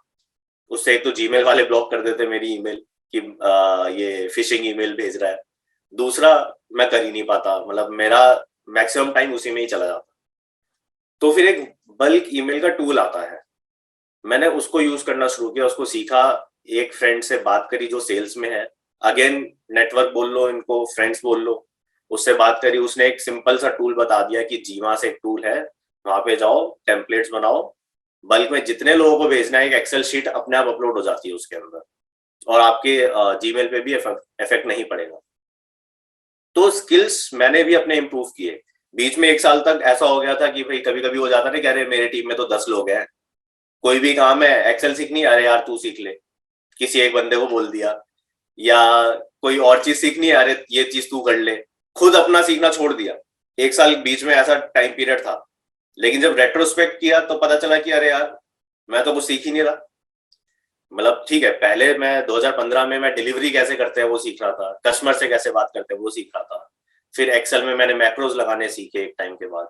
सारी चीजें सीखने की जरूरत नहीं है आपको, ऐसा नहीं है कि हर चीज आप ही कर रहे हो, वो कर ही नहीं सकते, वो आपके टीम मेंबर्स भी है, लेकिन कुछ ना कुछ आपको सीखते रहना चाहिए। रोज का आधा घंटा 1 घंटा आपको निकालना ही चाहिए। मतलब ये मैंने देखा, जब 1 साल की जो मैं बात कर रहा हूँ, 1 साल में मैंने पर्सनल लेवल पे अच्छा नहीं किया काम अपनी, मतलब 2018 के आसपास की बात करूँ, 17-18 के आसपास की बात, क्योंकि उस टाइम जो है टीम बन गई थी थोड़ी सी, सब अपने आप काम कर रहे थे। मुझे लगता है मेरा काम है सिर्फ इनसे काम कराना, ऐसा नहीं है, मेरा काम एक हमेशा कुछ ना कुछ और भी रहता है। अब मतलब एक फिक्स कर लिया है कि जो टीम मेंबर्स कर रहे हैं वो कर रहे हैं, उनको मोटिवेट करना, उनको डिसीजंस में हेल्प करना, अप्रूवल्स देना मेरा काम है, लेकिन एक प्रोजेक्ट मेरा खुद का अपना भी चलता रहेगा, जो मैं जिसमें किसी की हेल्प नहीं लूंगा। तो ये दोनों लोग कैसे वहां तक पहुंचे, वही मैं, तो इसमें जैसे मेरे ख्याल से JKLC में भी काफी चीजें ऐसी बताते हैं कि भाई मतलब जो ऐसा लगता है कि अरे बड़े बड़े वर्ड्स लिख दिए, अरे ऐसा थोड़ी होता है, लेकिन जब ग्राउंड पे सच में होता है और आप रेट्रोस्पेक्ट करते हैं तो सच में ये सारी चीजें होती हैं, कि जैसे मतलब लोगों को इम्प्रूव करना, उनकी स्किल्स इम्प्रूव करना, उनको मोटिवेट करना, ये बहुत जरूरी है। तीसरा मतलब एक और है, जैसे ये दोनों लोगों ने कस्टमर्स को काफी मतलब काफी अच्छी तरह से मैनेज किया है, प्रोएक्टिवली मैनेज किया, मतलब खुद सोच के कि क्या कंप्लेंट आ सकती है उसके ऊपर पहले ही एक्शन ले लिया। कि मतलब हो सकता है कि भाई कस्टमर को अगर, हाँ जैसे सबसे बड़ा एग्जांपल है, आप ई-कॉमर्स का काम कर रहे हैं अगर, या कोई भी डिलीवरी कर रहे हैं, कहीं पे एक टाइम है, ETA है कि भाई कल तक आपका प्रोडक्ट पहुंच जाएगा, लेकिन आपको आज ही पता चल गया कि कल तक नहीं पहुंच पाएगा, क्योंकि आपके डिलीवरी पार्टनर्स जो है उन्होंने बोल दिया कि भाई कल छुट्टी है, या कोई भी रीजन है, या आज फ्लाइट में कनेक्ट नहीं हुआ, या ट्रक में कनेक्ट नहीं हुआ, तो आपको पता है कि कल तक तो पहुंच ही नहीं सकता, लेकिन कस्टमर ये बिलीव कर रहा है आपका कि कल पहुंच जाएगा। पहले हम लोग क्या, शुरू शुरू में हम छोड़ देते थे कि चलो एक दिन तो डिले है, पहुंच जाएगा कस्टमर के पास, परसों पहुंच जाएगा। उससे क्या होता था, कस्टमर गुस्सा हो जाता था। मतलब आप कस्टमर को प्रोएक्टिवली पहले ही कॉल करके बोल दो, अगर आप पहले ही कॉल करके बोल दोगे ना कि 10 दिन में आएगा, वो तब भी गुस्सा नहीं होगा, लेकिन आपने बोला है कि कल आएगा और कल की जगह एक भी दिन डिले होगा, तो वो काफी गुस्सा हो जाएगा। तो हमें चीजें जो है प्रोएक्टिवली, अब ये एक सिस्टम बना दिया, जैसे कंपनी बढ़ी, पहले मैं सिर्फ एक बंदे को बोलता था कि भाई तेरी रिस्पॉन्सिबिलिटी है, लेकिन अब क्या, कस्टमर केयर में भी 2 लोग हैं, कल को 2 के 20 भी लोग हो सकते हैं मेरे कस्टमर केयर में। तो एक ये सिस्टम बना दिया है मैंने कि ऐसा अगर कभी होगा, एक पॉइंट लिखा हुआ है हमारे गाइडलाइंस में, कस्टमर केयर की गाइडलाइंस में, कि अगर ऐसा कभी भी होता है कि आपका जो है डिलीवरी डिले होने के चांसेस हैं, तो आपने कस्टमर को इन्फॉर्म करना बहुत जरूरी है। कि मतलब चाहे अगर वो फोन नहीं उठा रहा तो आप उसको व्हाट्सएप ड्रॉप कर दो। एक इंफॉर्मेशनल व्हाट्सएप या मैसेज से कोई परेशान नहीं होता, लोग होते हैं मार्केटिंग वाले से ज्यादा परेशान होते हैं कि मार्केटिंग वाला वो आ गया, कॉल आ गया, सेल्स वाला कॉल आ गया, उससे होते हैं। लेकिन इन्फॉर्मेशन जब आप दे रहे हो उनको, उन्हीं के प्रोडक्ट के लिए, वो खुश हो जाएंगे, वो फिर आपकी कंप्लेंट नहीं करेंगे। तो ये जो है कि कस्टमर्स को कैसे, ये दोनों उसमें बहुत अच्छे थे, तो इसलिए अब वो ठीक है, अब वो इन्वेंट्री मैनेजर दूसरे डायरेक्शन में चला गया, लेकिन ई-कॉमर्स हेड का बहुत ज्यादा रोल होता है कस्टमर्स के साथ इंटरेक्ट करने का। डायरेक्टली इंटरेक्ट ना करे, लेकिन प्रोडक्ट के थ्रू, सिस्टम्स के थ्रू, Amazon के थ्रू, फ्लिपकार्ट के थ्रू इंटरेक्ट करने का। तो ये मेरे ख्याल से बहुत जरूरी है इसके अंदर। बाकी मैंने अपना आपको ये बताया ही, अभी हम लोग अब 50 से ज्यादा लोग हैं हमारी कंपनी में, जिसमें फील्ड पे भी हैं कुछ लोग एग्जीक्यूटिव लेवल पे भी हैं, फिर मैनेजर्स हैं, फिर हम लोग हैं। मैनेजर्स में मतलब ब्रांड मैनेजर, सीनियर लेवल के मैनेजर्स भी हो गए। तो डेजिग्नेशन तो एक सिर्फ मतलब नाम के लिए होती है, बाकी तो आपका जो काम है, जो ब्रांड मैनेजर है वो भी कॉल करती है कस्टमर्स को। ब्रांड मैनेजर को 11-12 साल का एक्सपीरियंस है एंड MBA किया हुआ है, सब कुछ किया हुआ है लेकिन वो भी आज कस्टमर्स को कॉल करती है कि मुझे कॉल करके समझना है कि कस्टमर्स क्या चाहते हैं, क्या नहीं चाहते, वो समझ के अपने प्रोडक्ट में, अपनी सर्विस में, अपने डिलीवरी टाइम में हम चेंजेस भी करते हैं। एक कस्टमर ने बोला कि यार सुबह सुबह जो है मेरे पास टाइम नहीं हुआ था और आप सुबह ही भेज देते हो। तो एक के बोलने से हम इतना ज्यादा नहीं कर सकते, लेकिन क्योंकि स्टार्टअप अभी छोटा है, कस्टमर्स मतलब लाखों नहीं है, ठीक है, कुछ 100 कुछ है रोज के जो कस्टमर्स हैं मिल्क वाले, तो अगर एक ने नहीं बोला, 2-4 ने भी बोल दिया अगर, तो हम उस हिसाब से फिर चेंज कर देते हैं। मतलब एक प्रोएक्टिव होना बहुत जरूरी है आपको इसके अंदर। बाकी और इसमें अगर मैं आपको बताऊं कि जैसे और कोई अगर आपके क्वेश्चंस हो, वैसे तो मैं कुछ भी बोल सकता हूँ, काफी ज्यादा बोल सकता हूँ, इसके अंदर टाइम भी हमारा हो रहा है अपनी जर्नी के हिसाब से। मैंने आपको 1-2 एग्जांपल्स बताए। तो किसी को भी एक जो सबसे मेजर पॉइंट था मेरा इस पूरे पीपीटी का, वो ये था कि सिर्फ अपना करने का मतलब नहीं होता है एंटरप्रेन्योरशिप। आप मतलब कहीं पे रह के भी एक एंटरप्रेन्योर हो सकते हैं। आजकल एक डेजिग्नेशन एक और आई हुई है, एंटरप्रेन्योर इन रेसिडेंस। मतलब एक कंपनी स्टार्ट हुए हो गए, स्टार्टअप को स्टार्ट हुए हो गए 5 साल 4 साल, एक फिर पर्सन ने ज्वाइन किया, उसकी डेजिग्नेशन लोग देते हैं आजकल एंटरप्रेन्योर इन रेसिडेंस। कि मतलब वो मतलब वहां पे आके अपना ही खुद कुछ करेगा, मतलब कंपनी के अंदर ही एक पूरा का पूरा डिपार्टमेंट भाई तुम्हारा है, अब मैं तुम्हारे से नहीं पूछूंगा कुछ, मतलब पूछूंगा नहीं, हम डिस्कस करेंगे बस महीने के एंड में कि क्या हुआ क्या नहीं हुआ, and it is absolutely yours. मतलब ये आपका है, आप मेरे को बजट बताओ, होगा हम देंगे, नहीं तो बजट पे थोड़ा डिस्कस करेंगे। उसके बाद everything is in your control, कि आपने एचआर का काम भी करना है या एचआर से हेल्प लेनी है कि मेरे को कोई हायर करना है अपनी टीम में मेंबर, आपने एचआर को रिक्वेस्ट डाली अपने बॉस को सीसी में रख के, वो भी आपका काम है। उसका इंटरव्यू लेना भी आपका काम है, उसका सीटीसी डिसाइड करना भी आपका काम है, उससे काम भी करवाना आपका काम है।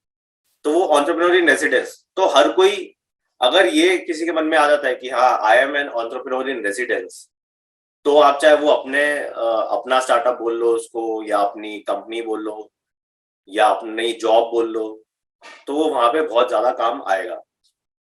तो मेरे ख्याल से यही मैं आज कुछ आपको 2-3 चीजें मेरे ख्याल से, और हाँ कपिल सर भी बता पाएंगे जो मैंने बोला उसमें, जो जेके लक्ष्मी की वैल्यूज हैं वो भी मेरे ख्याल से बहुत जगह पे फिट इन होती हैं, कि एटलीस्ट जो हम करना चाहते हैं जेके लक्ष्मी में भी। तो अब आपके कोई क्वेश्चंस हो तो उसके लिए ओपन है। राजीव बोल रहा हूँ। एक चीज जो आपने बोला ना कि सॉरी अभिनव एक बार Okay. Hi, Shrey. Abhinav this side. I just have a small question. I want you to, share some of the most important problems, along the way in your business. I know, challenges are part of business. They are, inevitable and unavoidable. So everybody try to anticipate that.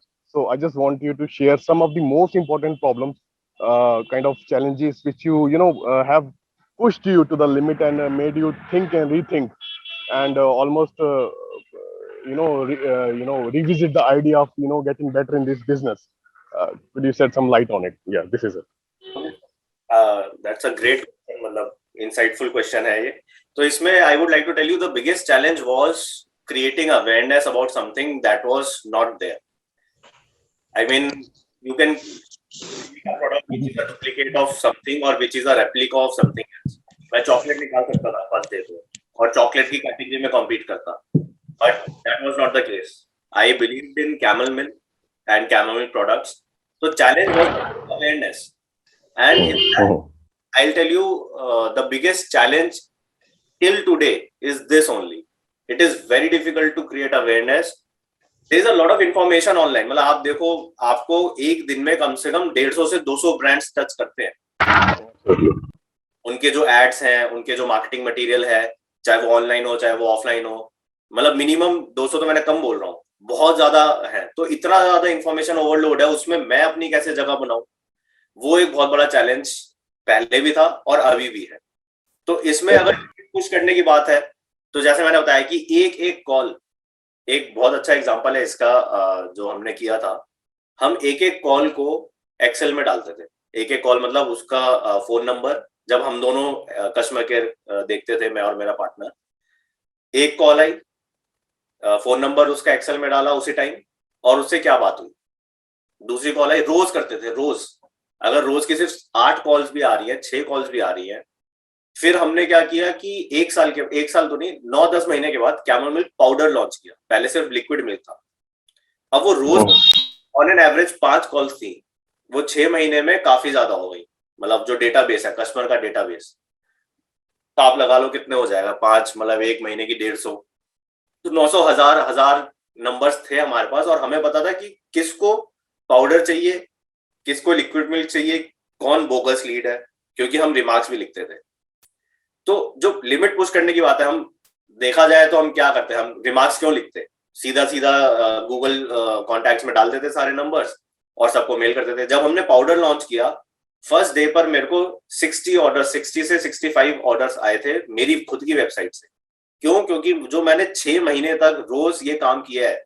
अब आप इसको बोल लो boring काम है कि क्या है यार, एक्सेल में लिख रहा हूं मैं, क्या फायदा होगा इसका, हर रोज हर किसी का रिमार्क्स लिख रहा हूँ इसके अंदर। उन सबको 1000 के 1000 नंबर्स को हमने एसएमएस किया और ईमेल करी, जिनकी ईमेल आईडी भी हम मांग लेते थे, ईमेल करी, और पहले ही दिन 60 ऑर्डर्स आए फॉर अ न्यू प्रोडक्ट। कोई ऐड नहीं चलाया हमने, कोई मार्केटिंग में पैसा नहीं लगाया।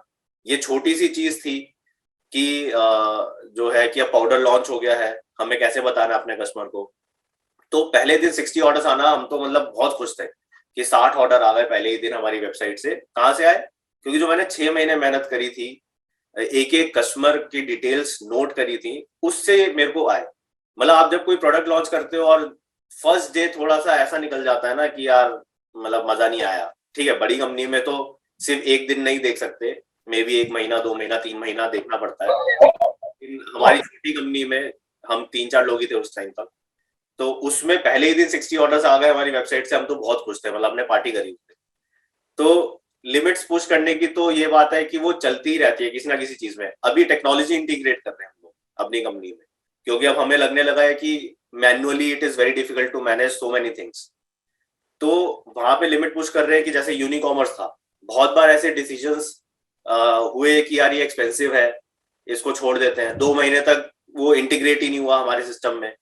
मतलब यूनिकॉमर्स से क्या होता है, ऑर्डर्स भी प्रोसेस हो जाते हैं और इन्वेंट्री भी मैनेज हो जाती है। अभी उससे पहले तक क्या करते हैं, हर एक 25 प्लेटफॉर्म को लॉग इन करके, जो मेरा ऑर्डर प्रोसेसिंग वाला पर्सन है, 2 लोग रखने पड़े थे। 25 12 एक करता था, 13 एक करता था। 25 प्लेटफॉर्म्स पे लॉग इन करते थे और एक एक प्लेटफॉर्म से ऑर्डर्स प्रिंट करते थे, फिर वो वेयर हाउस में देते थे कि आप ये ऑर्डर्स प्रोसेस कर दो। लेकिन यूनिकॉमर्स तो मैंने कहा अब ऐसे तो चलेगा नहीं, 25 के 50 भी हो जाएंगे अब हमारे फ्यूचर में, 500 भी हो जाएंगे ई कॉमर्स प्लेटफॉर्म्स जहां से ऑर्डर्स आते हैं। तो यूनिकॉमर्स लगाया, अब वो सिर्फ यूनिकॉमर्स में लॉग इन करता है, बटन दबाता है, 2-4 क्लिक्स करता है, सारे प्लेटफॉर्म्स के एक साथ प्रिंट निकल जाते हैं। लेकिन वो इंप्लीमेंट करने में 3 महीने हमें लगे, 3 से 3.5 महीने। उसके बीच में 1 महीने बाद हमें लगा कि यार नहीं हो पाएगा हमारे से, लेकिन हम लगे रहे। Persistence is the key. कि मतलब पैसे भी जा रहे थे हमारे, हमें लग रहा था होगा नहीं, या हमारे पास ऐसे टीम मेंबर्स नहीं है जो मतलब टेक्नोलॉजिकली एडवांस्ड हो, लेकिन उनको मोटिवेट करके खुद यूनिकॉमर्स वाले अकाउंट मैनेजर्स के साथ बैठ के हमने ये काम किया। तो यस, मतलब लिमिट्स तो रोज ही पुश होती रहती हैं। अगर लिमिट्स पुश नहीं करेंगे तो कल ऐसी एक फ्रेंड आया हुआ था, उसने बोला कि अब तो तुम्हें क्या करने की जरूरत है, और ऐसे। मैंने कहा अब ना चैलेंजेस चेंज होते रहते हैं लाइफ में। जैसे मैंने आपको अपनी जर्नी दिखाई थी, पहले मेरा चैलेंज था मन में, मैं पुश करता था कि यार शाम को 7 बजे से पहले डिलीवरीज हो जाए सारी, तो गाड़ी चला रहा हूँ, इधर उधर भाग रहा हूँ। अब मेरे चैलेंजेस ये हैं कि टेक्नोलॉजी कुछ अपनी जो कंपनी के अंदर, दूसरा ये है सेल्स और कैसे बढ़ाई जाए। कोविड के टाइम पे अपने साथ रखना था, सबका कैसे ख्याल रखना था, ये सारी चीजें। कोविड में हमने मेडिक्लेम जो है मतलब 5 टाइम्स कर दी सबकी, जो प्रीमियम हमने कहा कि कोई दिक्कत नहीं है 5 टाइम्स कर देते हैं। क्या होगा, एनपी थोड़ा कम हो जाएगा, और कुछ तो नहीं होगा ना। मतलब कोविड के टाइम पे बिकॉज वही है हमारे साथ और हम ही है उनके साथ, उस टाइम पे तो बहुत मुश्किल हो रहा था और सारे कॉर्पोरेट्स हेल्प कर रहे थे। तो लिमिट्स हमें पुश करती रहनी पड़ती है, हर स्टेज पे एक अलग टाइप की लिमिट पुश करनी होती है। यही बात है, आज मैं जाके डिलीवरीज की लिमिट अपने लिए नहीं पुश करूंगा, लेकिन मैं उस सिस्टम की लिमिट पुश करूंगा। अब मुझे पता होना चाहिए कि अब मेरे 1000 ऑर्डर्स जा रहे हैं, मुझे नंबर्स का एक सिस्टम बनाना है। 1000 ऑर्डर्स आ रहे हैं तो उसमें से कितने ऑन टाइम डिलीवर हुए हैं और कितने ऑन टाइम डिलीवरी नहीं हुई है, कितनों की तो नहीं हुई है, वो क्यों नहीं हुई है उसका रीजन ढूंढ के उनको भी ऑन टाइम डिलीवरी करवानी है। तो सिस्टम्स बनाने की अब मेरे पास ये है कि वो लिमिट है, कोई बोल नहीं रहा मेरे को, काम चल रहा है, चलता रहेगा, लेकिन मैं अपने आप को पुश नहीं करूंगा डे टू डे एक्टिविटीज के अलावा, तो मतलब वो कंपनी नीचे ही जाती रहेगी फिर। और हर एक का एक उतना ही इंपॉर्टेंट रोल है जितना एक फाउंडर का रोल है, कस्टमर केयर एग्जीक्यूटिव का भी उतना ही इंपॉर्टेंट रोल है जितना ब्रांड मैनेजर का रोल है। मतलब यहाँ पे किसी की भी सैलरीज ऊपर नीचे ऑब्वियसली हो सकती हैं एक्सपीरियंस के हिसाब से, रोल के हिसाब से, लेकिन मैं ये बोलूं कि मेरा ब्रांड मैनेजर मेरे लिए ज्यादा इंपॉर्टेंट है और मेरा एक जो कस्टमर के एग्जीक्यूटिव है या डिलीवरी बॉय है वो मेरे लिए कम इंपॉर्टेंट है, ये बिल्कुल गलत बात। उन सबकी लिमिट पुश, मतलब वो रोज अपनी करते हैं लिमिट पुश, रोज करते रहना पड़ता है आपको। I just wanted to ask 2 questions. Number 1 is कि आपके ऑर्गेनाइजेशन के सक्सेस में आईटी का कितना बड़ा रोल है, या कि किसी नए स्टार्टअप के लिए आईटी का रोल कितना बड़ा होगा?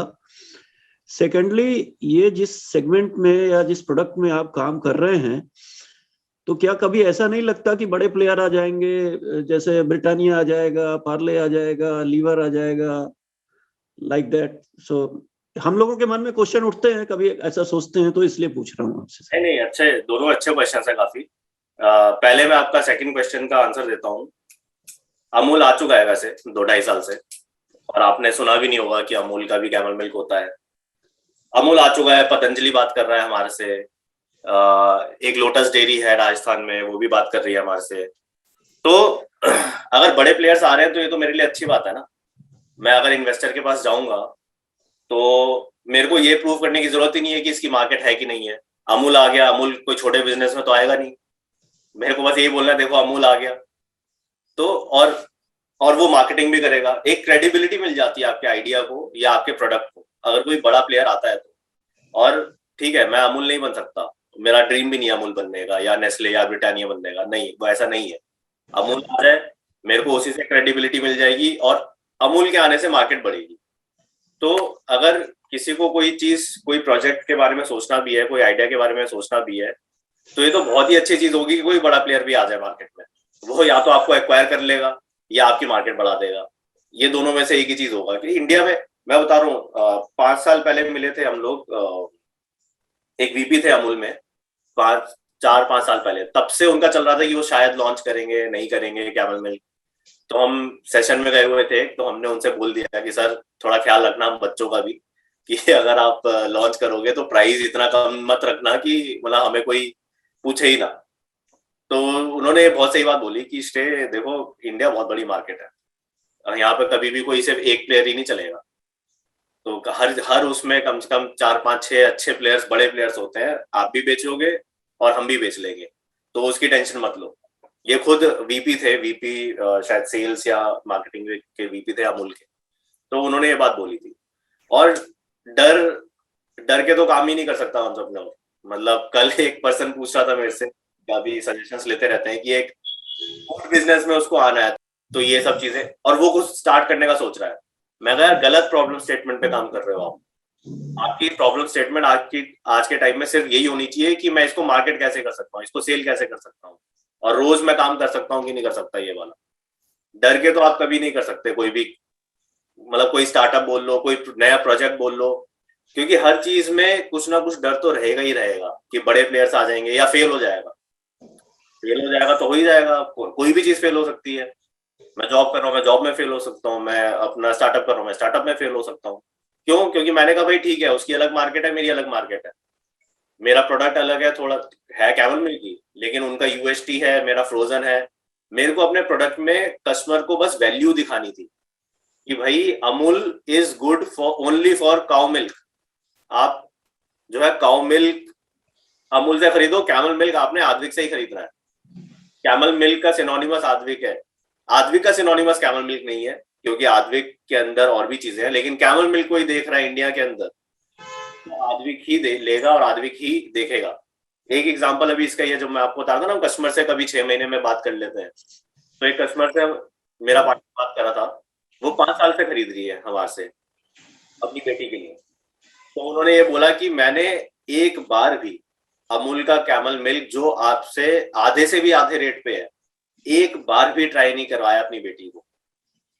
तो हमें वो सुन के बहुत अच्छा लगा कि भाई मतलब एक तो सस्ता भी प्रोडक्ट है, ऊपर से अमूल का ब्रांड भी इतना फेमस है, बड़ा इतना बड़ा ब्रांड है, लेकिन हमने एक अपना नीश डेवलप किया। मतलब आप महंगी गाड़ी खरीदने जाओगे तो मारुति का दिमाग में नहीं आएगा ना नाम, आपका तो नाम आएगा कोई इवन होंडा का, या और महंगी खरीदने जाओगे तो होंडा का भी नाम नहीं आएगा, मर्सिडीज का नाम आएगा आपके दिमाग में। आप सोचोगे नहीं, आपने अगर 50 लाख खर्च कर रहे हैं तो मारुति की गाड़ी नहीं खरीदोगे, आप खरीदोगे मर्सिडीज। तो वो था ये, मतलब आपके सेकंड क्वेश्चन का आंसर अगर मैं दे पाया। फर्स्ट है आईटी। तो शुरू में तो आईटी जैसे मैंने बताया कि हम एक एक चीज एक्सेल में डालते थे, तो शुरू करने के लिए मे बी आईटी का इतना रोल नहीं होगा जस्ट शुरू करने के लिए, लेकिन आपको जरा सा भी स्केल करना है और जल्दी स्केल करना है, सिस्टम्स बनाने हैं, तो आपको आईटी चाहिए ही चाहिए। मतलब कोई भी आज की डेट में स्टार्टअप बोल लो या कोई भी बिजनेस बोल लो, जिसको ग्रो करना है उसको आईटी इंटीग्रेट करनी ही पड़ेगी अपने सिस्टम के अंदर। अब सबसे बड़ा एग्जांपल जो मैं मानता हूँ वो है अमेज़न आज की डेट में।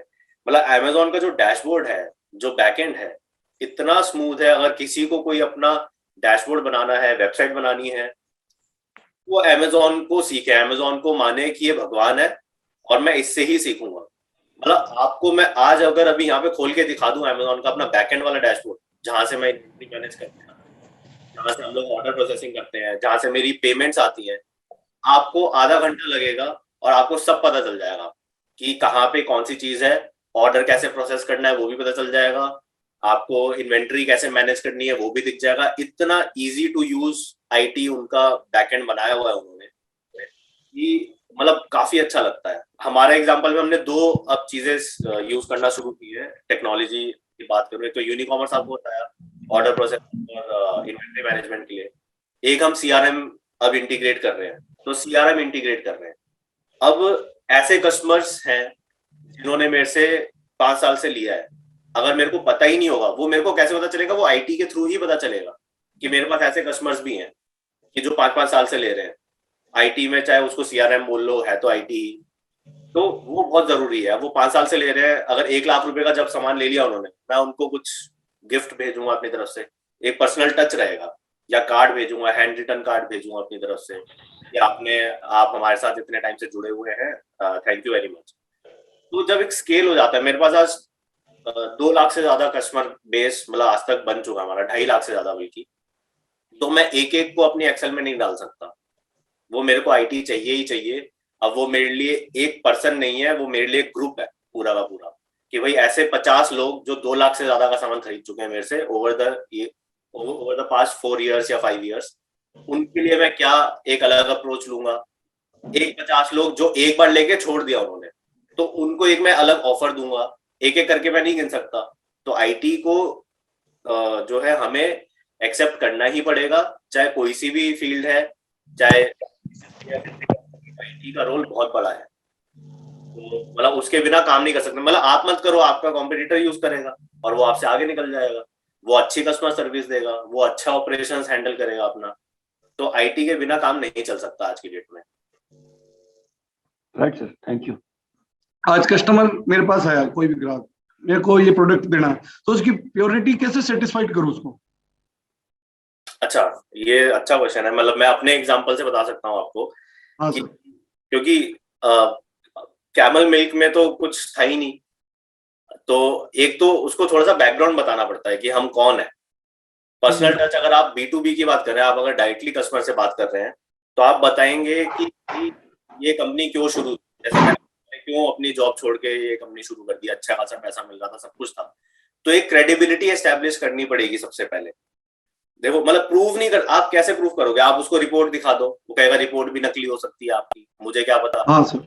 हाँ, तो सबसे पहले है क्रेडिबिलिटी।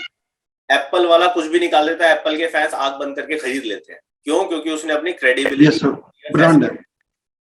तो मैं कैसे बोलता था, मैं बोलता था देखिए मैम या सर, कस्टमर जो है B2C कस्टमर है, उसने खरीदना है मेरे से सिर्फ 3 बोतल, शुरू की बात है, 300 रुपए का माल। आधे घंटे में उसको क्या कन्विंस कर रहा हूँ? अपनी क्रेडिबिलिटी। कि मैं MBA किया है मैंने, मैं DC में था, मैं रिलायंस में था, मैं JK लक्ष्मी में था, अच्छी खासी वेल पेइंग जॉब छोड़ के मैं काम कर रहा हूँ। ये क्यों कर रहा हूँ? पैसे के लिए, सिर्फ पैसे के लिए नहीं कर रहा। देखो कोई ये बोले कि पैसे के लिए काम ही नहीं कर रहा कोई, तो गलत बात है। तो सिर्फ पैसे के लिए नहीं कर रहा। मैं बोलता था कि मैं गलत नहीं दूंगा, इंडिया का पहला ब्रांड है हमारा, और आप ही मेरे जो है वर्ड ऑफ माउथ के थ्रू करेंगे। मैंने अपनी क्रेडिबिलिटी एस्टेब्लिश करी अपनी खुद की पहले, फिर प्रोडक्ट की क्रेडिबिलिटी, उसको कोरोबोरेट किया प्रोडक्ट की रिपोर्ट के साथ। क्या आप रिपोर्ट देख लीजिए, DNA टेस्टिंग इंडिया में कोई नहीं करता, क्या मिल्क के ऊपर, कोई से भी मिल्क के ऊपर हम कराते हैं। क्यों? क्योंकि कैमल मिल्क एक ऐसी चीज है, वो बोल देगा आप इसके अंदर काउ मिल्क मिला के दे रहे हो, मुझे कैसे पता। हाँ, तो वो पहले क्रेडिबिलिटी बहुत इंपॉर्टेंट है। फिर उसके बाद जो है आप उसको फैक्ट्स के साथ मिलाओ कि भाई हाँ ये रिपोर्ट भी देख लीजिए, ये इस लैब की रिपोर्ट है, ये इस लैब की रिपोर्ट है, ये हमारा सिस्टम है। कि हमें खुद नहीं पता कि भाई हम एक एक खुद नहीं करते, सिस्टम बना हुआ है हमारा पूरा। तो आप ये सोचे कि मैं आपको कुछ गलत माल दे दूं। जैसे एक छोटी सी बात करूं कि जैसे कोई एक बंदा मिठाई की दुकान पे आया, उसने बोला कि आप जो है यार मुझे ना, हम आपके पुराने कस्टमर हैं, आप हमें अच्छा वाला माल देना, अंदर से निकाल के दो, और 3-4 कस्टमर्स आपके और खड़े हैं आसपास। तो आप उसको क्या बोलोगे कि नहीं नहीं आपको तो अच्छा ही दूंगा? नहीं, बाकी 3-4 को लगेगा कि मुझे अच्छा नहीं मिलेगा। तो आप उसको ये बोलोगे कि मैं आपको ये भी मेरा माल है और वही अच्छा है, आपको स्पेशल ट्रीटमेंट दूंगा, तो इसका मतलब ये है कि मैं आपको कल को स्पेशल ट्रीटमेंट बंद भी कर सकता हूँ आपके साथ। ऐसा नहीं है, प्रोडक्ट मेरा एक ही है और वही बेस्ट प्रोडक्ट है, वो मैं आपको भी दूंगा और वो पहले कस्टमर जो फर्स्ट टाइम आ रहा कस्टमर उसको भी दूंगा। क्रेडिबिलिटी एस्टेब्लिश करना बहुत जरूरी है, वो आप चाहे जैसे भी करें, क्रेडिबिलिटी आप एस्टेब्लिश कीजिए अपनी, कस्टमर ले लेगा। ऐसा कोई सिस्टम नहीं सर जो आपके प्रोडक्ट के साथ ही लगा कर, जैसे सर्टिफिकेट है, गवर्नमेंट तो खाली आप ही को तो देगी नहीं, तो आज की डेट में तो सब प्रोडक्ट तो कोई भी लगा करके बेच सकता है। हाँ, नहीं प्रोडक्ट के साथ देखिए वो आता है आजकल, जैसे कंट्री डिलाइट वालों ने किया है, वो एक स्ट्रिप लगा देते हैं कि आप खुद टेस्ट कर मिल्क थोड़ा सा निकालो, उसमें स्ट्रिप डालो, कलर जहां तक चेंज होगा इसका मतलब है या नहीं है, वो कर सकते हो। दूसरा, अगर आपको रिपोर्ट देनी है साथ में प्रोडक्ट के साथ, जैसे मेरा तो इतना सी बॉटल है मान लो, या इतना सा पैकेट है, इतना बड़ा पैकेट है बस, तो उसमें अब हम क्या सोच रहे हैं कि एक एक बैच की रिपोर्ट ऑनलाइन अपलोड करेंगे क्लाउड पे with the help of IT, और बारकोड डाल देंगे, हर एक बैच में प्रिंट कर देंगे बारकोड, जो भी वो बारकोड स्कैन करेगा उसको वो रिपोर्ट दिख जाएगी ऑनलाइन, सीधा रिपोर्ट दिख जाएगी कि हाँ ये बैच की रिपोर्ट है, इसके न्यूट्रिशनल पैरामीटर्स ये हैं, या सीमेंट में तो स्ट्रेंथ ये है, टेस्टिंग इस लैब से टेस्टिंग की है, या इंटरनल टेस्टिंग है हमारी। तो ऐसे हम लोग सोच रहे हैं कि लेवल ऑफ क्रेडिबिलिटी हमारी, कि देखो we are an open book. आज के डेट में इंसान को सब खुला चाहिए, सारी चीजें दिखनी चाहिए। लोग अपनी फैक्ट्रियां दिखा देते हैं कि भाई ये फैक्ट्री में देखो ऐसे माल बन रहा है हमारा, और अपलोड कर देते हैं अपनी वेबसाइट पे।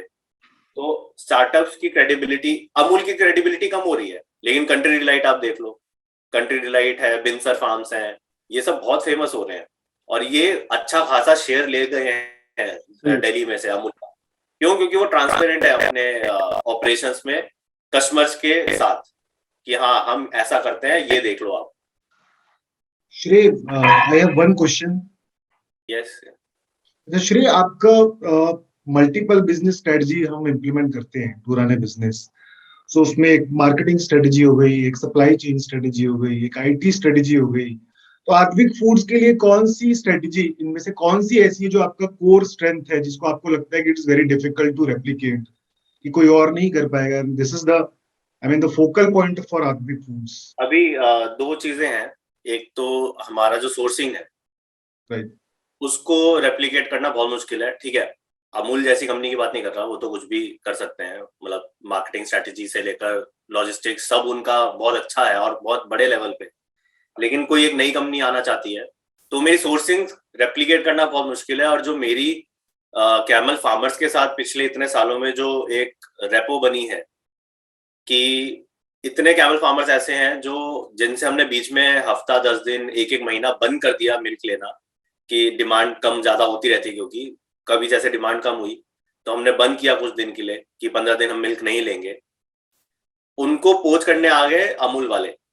जैसे हर जगह होता होगा ये चीज कि आपके कस्टमर को या आपके सप्लायर को दूसरे लोग आ जाएंगे कि भाई आप मुझे दे दो अपना माल, ठीक है, एक दो चले गए, लेकिन मैक्सिमम लोग नहीं गए अमूल के पास, कहते हैं भाई ये 5 साल से मैं इनसे ले रहा हूँ, क्योंकि वो लोग डीएनए टेस्टिंग नहीं करते। तो इसको रेप्लिकेट करना थोड़ा मुश्किल है। एक जो रेपो बना हुआ है और वो दूसरी जगह कहीं ना कहीं दे रहे हैं, तो अपना वो तोड़ के एक नए बंदे के साथ जाना उनको बहुत मुश्किल है। जब हम गए थे वो 20 रुपए में दे रहे थे अपना मिल्क। किसको देते थे कि कोई टपरी हो गई चाय की गांव में, उसको कैमल मिल्क दे दिया, या कोई बंदा जो काउ मिल्क सप्लाई कर रहा है, बफेलो मिल्क सप्लाई कर रहा है बड़ी डेयरीज को, उनको जाके बेच दिया कि भाई 100 लीटर में 5 लीटर कैमल मिल्क डाल दे, पता नहीं चलेगा किसी को, तो डाल देते थे। तो ऐसे ऐसे कि 20 रुपए मिलते थे, 22 रुपए मिलते थे उनको पर लीटर। हम गए, हमने बोला भाई 50 देंगे आपको, कि हम तो महंगा बेचेंगे आगे भी, और आपको भी हम जो है अच्छा खासा दाम देंगे। तो उनको कन्विंस करना बहुत वो था, मुश्किल था कि आप जो एग्जिस्टिंग है उसको तोड़ के आप ये करो। वहां पे भी कैसे कन्विंस किया, सिर्फ क्रेडिबिलिटी कि भाई ये 2 लोग हैं, पढ़े लिखे लोग हैं, ये कुछ कर रहे हैं छोड़ छोड़ के अपनी जॉब, तो वो आए। एक तो ये चीज मेरे को लगता है रेप्लिकेट करना मुश्किल है। दूसरा, अब जो थोड़ा सा जितना भी ब्रांड बना है, जब मतलब अगर कोई कैमल मिल्क के बारे में जानता है इंडिया में, तो वो आद्विक को जानता होगा जरूर कभी ना कभी। तो ये अब अचानक से, even if Patanjali comes in, मतलब मेरे कस्टमर्स कुछ तो जाएंगे ही ऑब्वियसली, लेकिन मेरे कस्टमर बेस भी बढ़ेगा जब पतंजलि प्रमोट करेगा। अमूल ने इतना प्रमोट नहीं किया कैमल मिल्क, जब पतंजलि प्रमोट करेगा, और जो मेरी ऑनलाइन प्रेजेंस है इतनी जगह पे, एक वो भी बहुत बड़ा है फैक्टर। ऑनलाइन ब्रांड प्रेजेंस जिसको मैं बोलता हूँ, कोई भी कैमल मिल्क सर्च करेगा तो पतंजलि के साइड में आद्विक भी दिखेगा। तो ये 2 चीजें मुझे लगता है कि एक जो थोड़ा सा ब्रांड बना हुआ है कैमल मिल्क नीश में, एक वो, और दूसरी चीज कैमल फार्मर्स के साथ जो हमारा कनेक्ट है, ये दोनों चीजें रेप्लिकेट करने में काफी टाइम लगेगा। मतलब जैसे पतंजलि भी आ जाएगा तो 100 करोड़ तो लगा नहीं देगा एक ही प्रोजेक्ट पे, वो भी कुछ बजट ही लगाएगा ना कैमल मिल्क के प्रोजेक्ट पे। तो जो उसका उतना सा बजट होगा सिर्फ एक चीज के लिए, उसका 10% तो मेरा भी होगा ना, क्योंकि मेरा तो पूरा कंपनी का ही बजट वो है। 10% या 5% तो होगा, तो लड़ूंगा उससे। तो ये दोनों चीजें मुझे लगता है थोड़ा मुश्किल है रेप्लिकेट करना। थैंक्स। मेरा एक क्वेश्चन था, आपने स्टार्टिंग में बोला था हमें प्रोएक्टिव होके कस्टमर से इंटरेक्ट करके इंफॉर्मेशन पास ऑन करनी चाहिए, करेक्ट? उसमें कहीं ना कहीं अंदर से ये भी डर होता होगा कि ऑर्डर कैंसिल कर देगा या रिपीट कस्टमर नहीं बनेंगे अगर सर्विस डिले हुई। हाँ, तो ऑर्डर, तो आपने इस चीज को कैसे कन्विक्शन से या कैसे इसको एम्फसाइज किया अपनी टीम मेंबर्स में और अपनी पूरी कंपनी में कि service is a main criteria और कॉस्ट बेनिफिट और कॉस्ट कॉम्पिटिटिवनेस, वो कन्विक्शन कैसे बिल्ड किया अपनी टीम में? मेरा थोड़ा सा अलग कैटेगरी है, क्योंकि हमारा प्रीमियम कैटेगरी है। इसमें सर्विस बहुत ज्यादा इंपॉर्टेंट है। मतलब प्रीमियम कैटेगरी, मतलब आप ये मान लो कि ज्यादातर अपर मिडिल क्लास या अमीर लोग, और मिडिल क्लास भी जो नीड बेस्ड है, वो लोग ले रहे हैं। अब उनको क्या चाहिए, उनको हर एक चीज at the click of a button चाहिए। तो उनको अगर मिल रहा है ये चीज, तो सर्विस वहां पे बहुत इंपॉर्टेंट है मेरी। अब आपका जो ये क्वेश्चन था ना कि कस्टमर ऑर्डर कैंसिल कर देगा, तो एक कस्टमर ना होना बेटर है एक खराब कस्टमर के होने से। क्योंकि खराब कस्टमर, मतलब कस्टमर खराब नहीं होता, कस्टमर का एक्सपीरियंस अगर खराब है, उससे बेटर है कि आप उसको वो माल बेचो ही मत। वो जो है आपका वर्ड ऑफ माउथ करेगा फिर, और वो आपकी रेटिंग डाल देगा या अपने नेटवर्क में बता देगा, वो आपका नुकसान ही करेगा अगर आपने सर्विस गलत दी है उसको। तो आपका ऑर्डर आना ही सबसे इंपॉर्टेंट नहीं है, मतलब कि हमने जो है किसी तरह करके ऑर्डर दे दिया और कस्टमर खुश नहीं है, नहीं। कस्टमर खुश कस्टमर ज्यादा जरूरी है। सबसे पहले खुश कस्टमर, फिर ना कस्टमर, और फिर जो है नाखुश कस्टमर। ये होना चाहिए प्रोसेस फ्लो, क्योंकि जो नाखुश कस्टमर है वो आपके ब्रांड नेम खराब करेगा, आपकी जो नेटवर्क है उसमें वो बैड माउथिंग जिसको बोलते हैं वो करेगा। बहुत कस्टमर्स आते हैं ऐसे कि भाई मैं आपका दिखा रहा था कल आएगा, और वो आया 3 दिन बाद या 2 दिन बाद। अगर नहीं बताया ना, तब वो गुस्सा होगा। अगर आप ये इम्प्लीमेंट करके देखना कभी, कि अगर आप पहले ही फोन करके बोल दोगे ना कि सर रियली सॉरी, रीजन बता दोगे, देखो हर कोई ह्यूमन बीइंग है, सामने वाला भी जो आपका कस्टमर है वो कहीं ना कहीं कुछ अपना भी काम कर रहा होगा, तो कहीं ना कहीं वो समझेगा। और जेन्युइन रीजन है, अगर ठीक है, अगर उसका एक ऐसा काम है कि भाई अगर आज सीमेंट नहीं आई तो मेरा पता नहीं काम ही खत्म हो जाएगा, कुछ दुनिया खत्म हो जाएगी, ऐसा है तो अलग बात है। लेकिन जनरली अगर आप पहले से ही इन्फॉर्म कर दोगे ना किसी भी इंसान को, कस्टमर को, तो वो मान जाता है। थोड़ा सा क्या होगा, सॉरी बोलेंगे हम पहले कि सॉरी कल का एक्सपेक्टेड टाइम था, नहीं हो पाएगा क्योंकि ये 2 रीजंस हैं और ये जेन्युइन रीजंस हैं। तो कोविड के टाइम पे बहुत लोगों ने समझा कि भाई चल ही नहीं रहे ट्रक्स। तो एक नाखुश कस्टमर से अच्छा है कि कस्टमर ही ना हो। मतलब वो आप फिर वेट करो, फिर अपने सिस्टम्स इंप्रूव करो, फिर आप उसको दोबारा माल बेचना शुरू करो, क्योंकि ये शॉर्ट टर्म गेन हो जाएगा आपका। जैसे आपने बोला ना कि ऑर्डर चला जाएगा, मेरा ऑर्डर कैंसिल कर देगा, तो वो मैं शॉर्ट टर्म सोच रहा हूँ, वो एक कस्टमर का सोच रहा हूँ। लेकिन वही कस्टमर अगर अच्छा डिलीवरी मिलेगी उसको या अच्छी इंफॉर्मेशन मिलेगी, तब वो आपको 10 कस्टमर्स और देगा आगे। कि हमने 10 में से अगर 10 डिलीवरी टाइम पे नहीं आ रही, 5 को हमने बता दिया पहले ही, 5 में से उन्होंने एक ने गुस्सा किया थोड़ा सा, लेकिन उसने कहीं किसी को बुरा नहीं बोला, उसने बोला चलो ठीक है थैंक यू वेरी मच आपने इन्फॉर्म कर दिया। और 5 को नहीं बताया मैंने, वो सबके सब जाके आपका ऑनलाइन बुराई करेंगे, मतलब 4 तो करेंगे ही करेंगे। मतलब एक खराब कस्टमर हमेशा आपको फेमस करेगा। 100 में से 99 लोगों को आपका प्रोडक्ट पसंद आया ना, 99 जाके आपकी तारीफ नहीं करेंगे, लेकिन जिस एक इंसान को आपका प्रोडक्ट गलत लगा वो जाके आपकी बुराई जरूर करेगा। मैक्सिमम जो है बैड रिव्यूज तो जरूर आते हैं।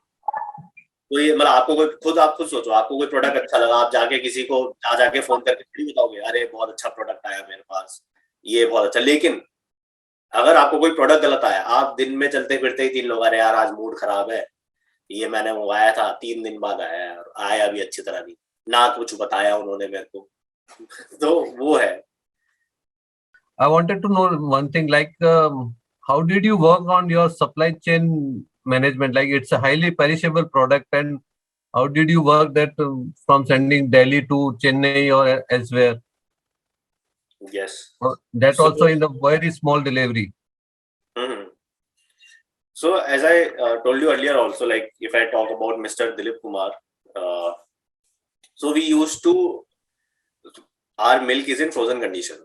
Like it has to be kept in frozen condition till the time you drink it. I'm not talking about the powdered form. Powdered form is very easy to transport.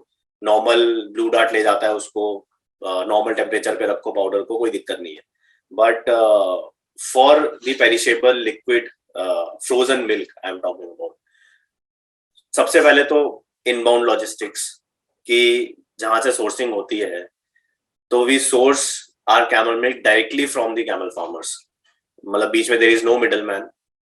उनके जो सारे जो है camel farmers, उनके एक bank account में हम पैसे डालते हैं, क्रेडिबिलिटी भी एस्टैब्लिश होती है उनसे, सीधा उनके अकाउंट में पैसा आता है।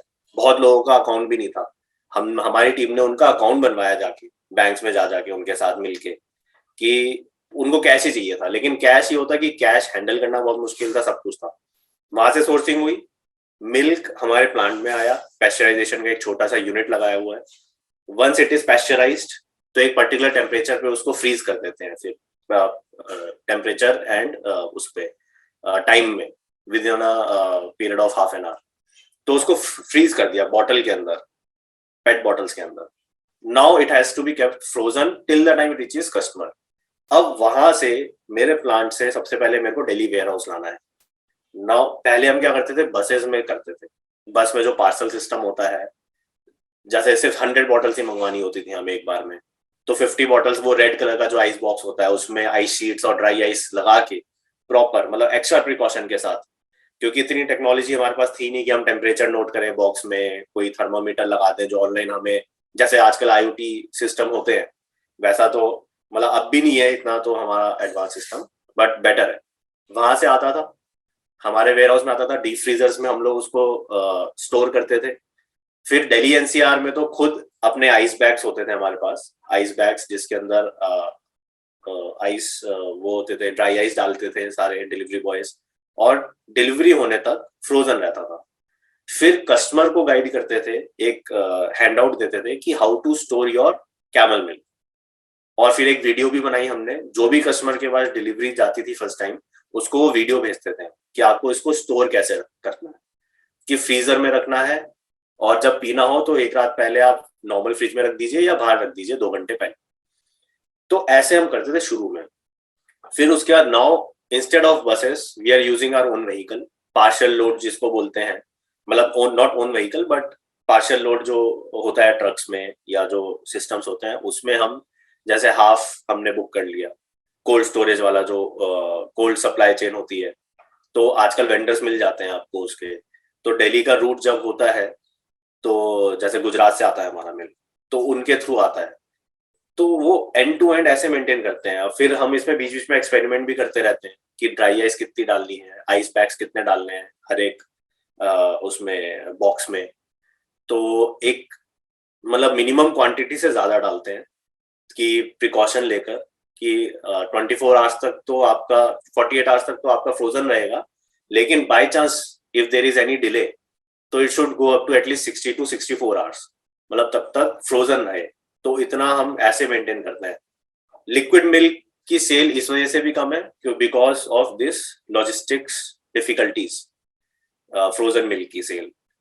तो इसलिए पाउडर की सेल ज्यादा है। हमने एज अ स्ट्रेटेजिक डिसीजन लिया एट अ कंपनी लेवल कि we'll focus more on powder form because it is very difficult to transport. हम एक्सपोर्ट भी करते हैं, पाउडर एक्सपोर्ट करना is very easy. Powder is just like मतलब जैसे cement है कि पानी से दूर रखना है आपको और हमारे प्रोडक्ट को जो है उससे भी दूर, सन से भी दूर रखना है पाउडर को, तो वो हम एक्सपोर्ट भी करते हैं।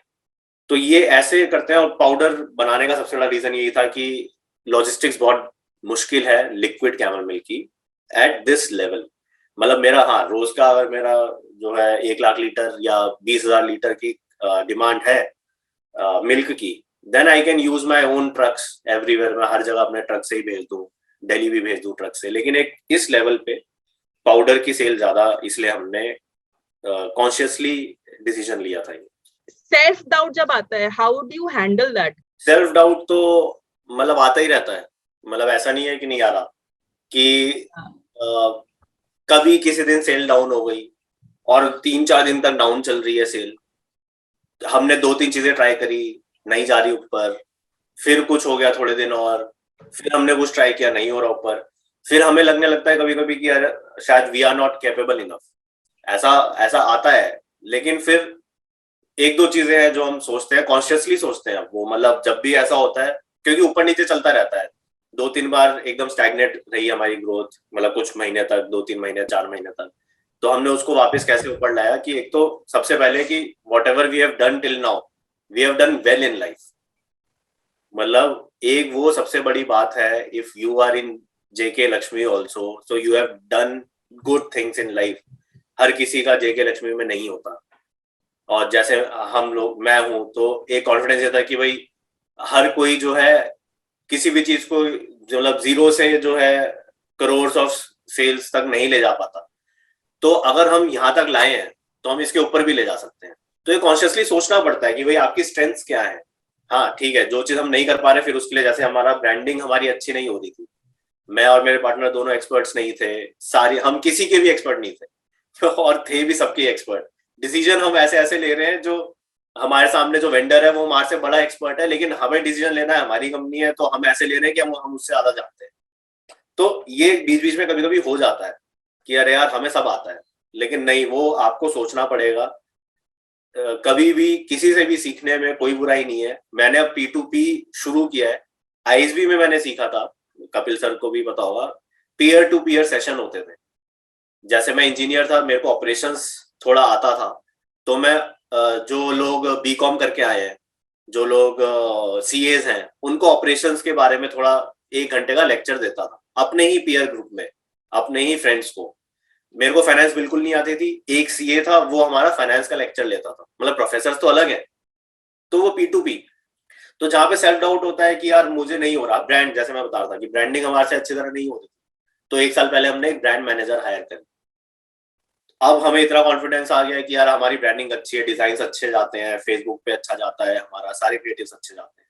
तो जब सेल्फ डाउट हो तो थोड़ा सा, और सबसे पहले तो यही सोचना चाहिए कि सेल्फ डाउट तो होगा ही होगा, कोई भी ऐसा नहीं होता कि मतलब अरे मैं तो सबसे बढ़िया हूँ, नहीं, ऐसी सिचुएशंस आती हैं। मतलब हमारे जो मेरे 5 साल है 2-3 बार तो आई है ऐसे सिचुएशंस।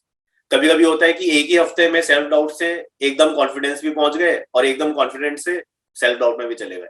कभी कभी ये 2 महीने खिंच जाता है ये वाला पीरियड। तो फिर हम सोचते हैं इसमें पार्टनर्स बहुत जरूरी है, आपके टीम मेंबर्स बहुत जरूरी हैं। अगर आप एक अकेले फाउंडर होते हैं, आप किससे बात करते हैं ये वाली? फिर आप अपने टीम मेंबर से ही बात करते हैं। अभी हम 2 लोग हैं तो एक दूसरे को मोटिवेट कर लेते हैं कि अरे भाई तूने शुरू किया है, तू क्यों इतना अपने आप को नीचे कर रहा है, कि नहीं तू कर सकता है, कोई नहीं, चल 2 दिन छुट्टी पे चले जा, फिर आके वापस करते हैं, तब तक मैं देख लेता हूँ। तो वो जरूरी है इसमें। तो सेल्फ डाउट में अपनी स्ट्रेंथ्स के बारे अपने आप को याद दिलाओ कि मेरी स्ट्रेंथ्स क्या है और उनके ऊपर काम करो। That's a great tip. मतलब कोई अकाउंटेबिलिटी पार्टनर बडी होना जरूरी है, चाहे वो ऑफिसर, राइट? यस, चाहे टीम मेंबर, चाहे जूनियर हो। जैसे मेरे से बहुत जूनियर है वो, मतलब 7-8 साल छोटा है, लेकिन वो मेरे को सिखाएगा साइबर सिक्योरिटी कैसे करते हैं, मतलब कैसे ध्यान देते हैं सब चीजों पे। तो मैं कहा ठीक है सिखाओ। बिल्कुल। थैंक यू सो मच श्रेय। थैंक्स अ लॉट श्रेय। बहुत अच्छा, बहुत ही इंटरेक्टिव सेशन था। बहुत सारे एग्जांपल्स हमने कोट किए which was expected, which was required in fact, क्योंकि खुद के साथ में जो हुआ होता है वो उस कन्विक्शन के साथ जब बोलते हैं तो सामने वाले को भी लगता है कि हाँ यार ये चीज तो बिल्कुल ठीक है, हम भी इस सिचुएशन में आए थे, हमने क्या किया और इसने क्या किया। तो दैट हेल्प्स अ लॉट। एक दूसरे से सीखने को मिलता है, यहाँ पे क्वेश्चन से सीखने को मिलता है बहुत ज्यादा। कभी कभी फिर लगता है कि अरे हाँ यार ये तो बढ़िया क्वेश्चन है, इस पे काम करते हैं। Absolutely. Thank you so much everybody for joining this video call, this conference.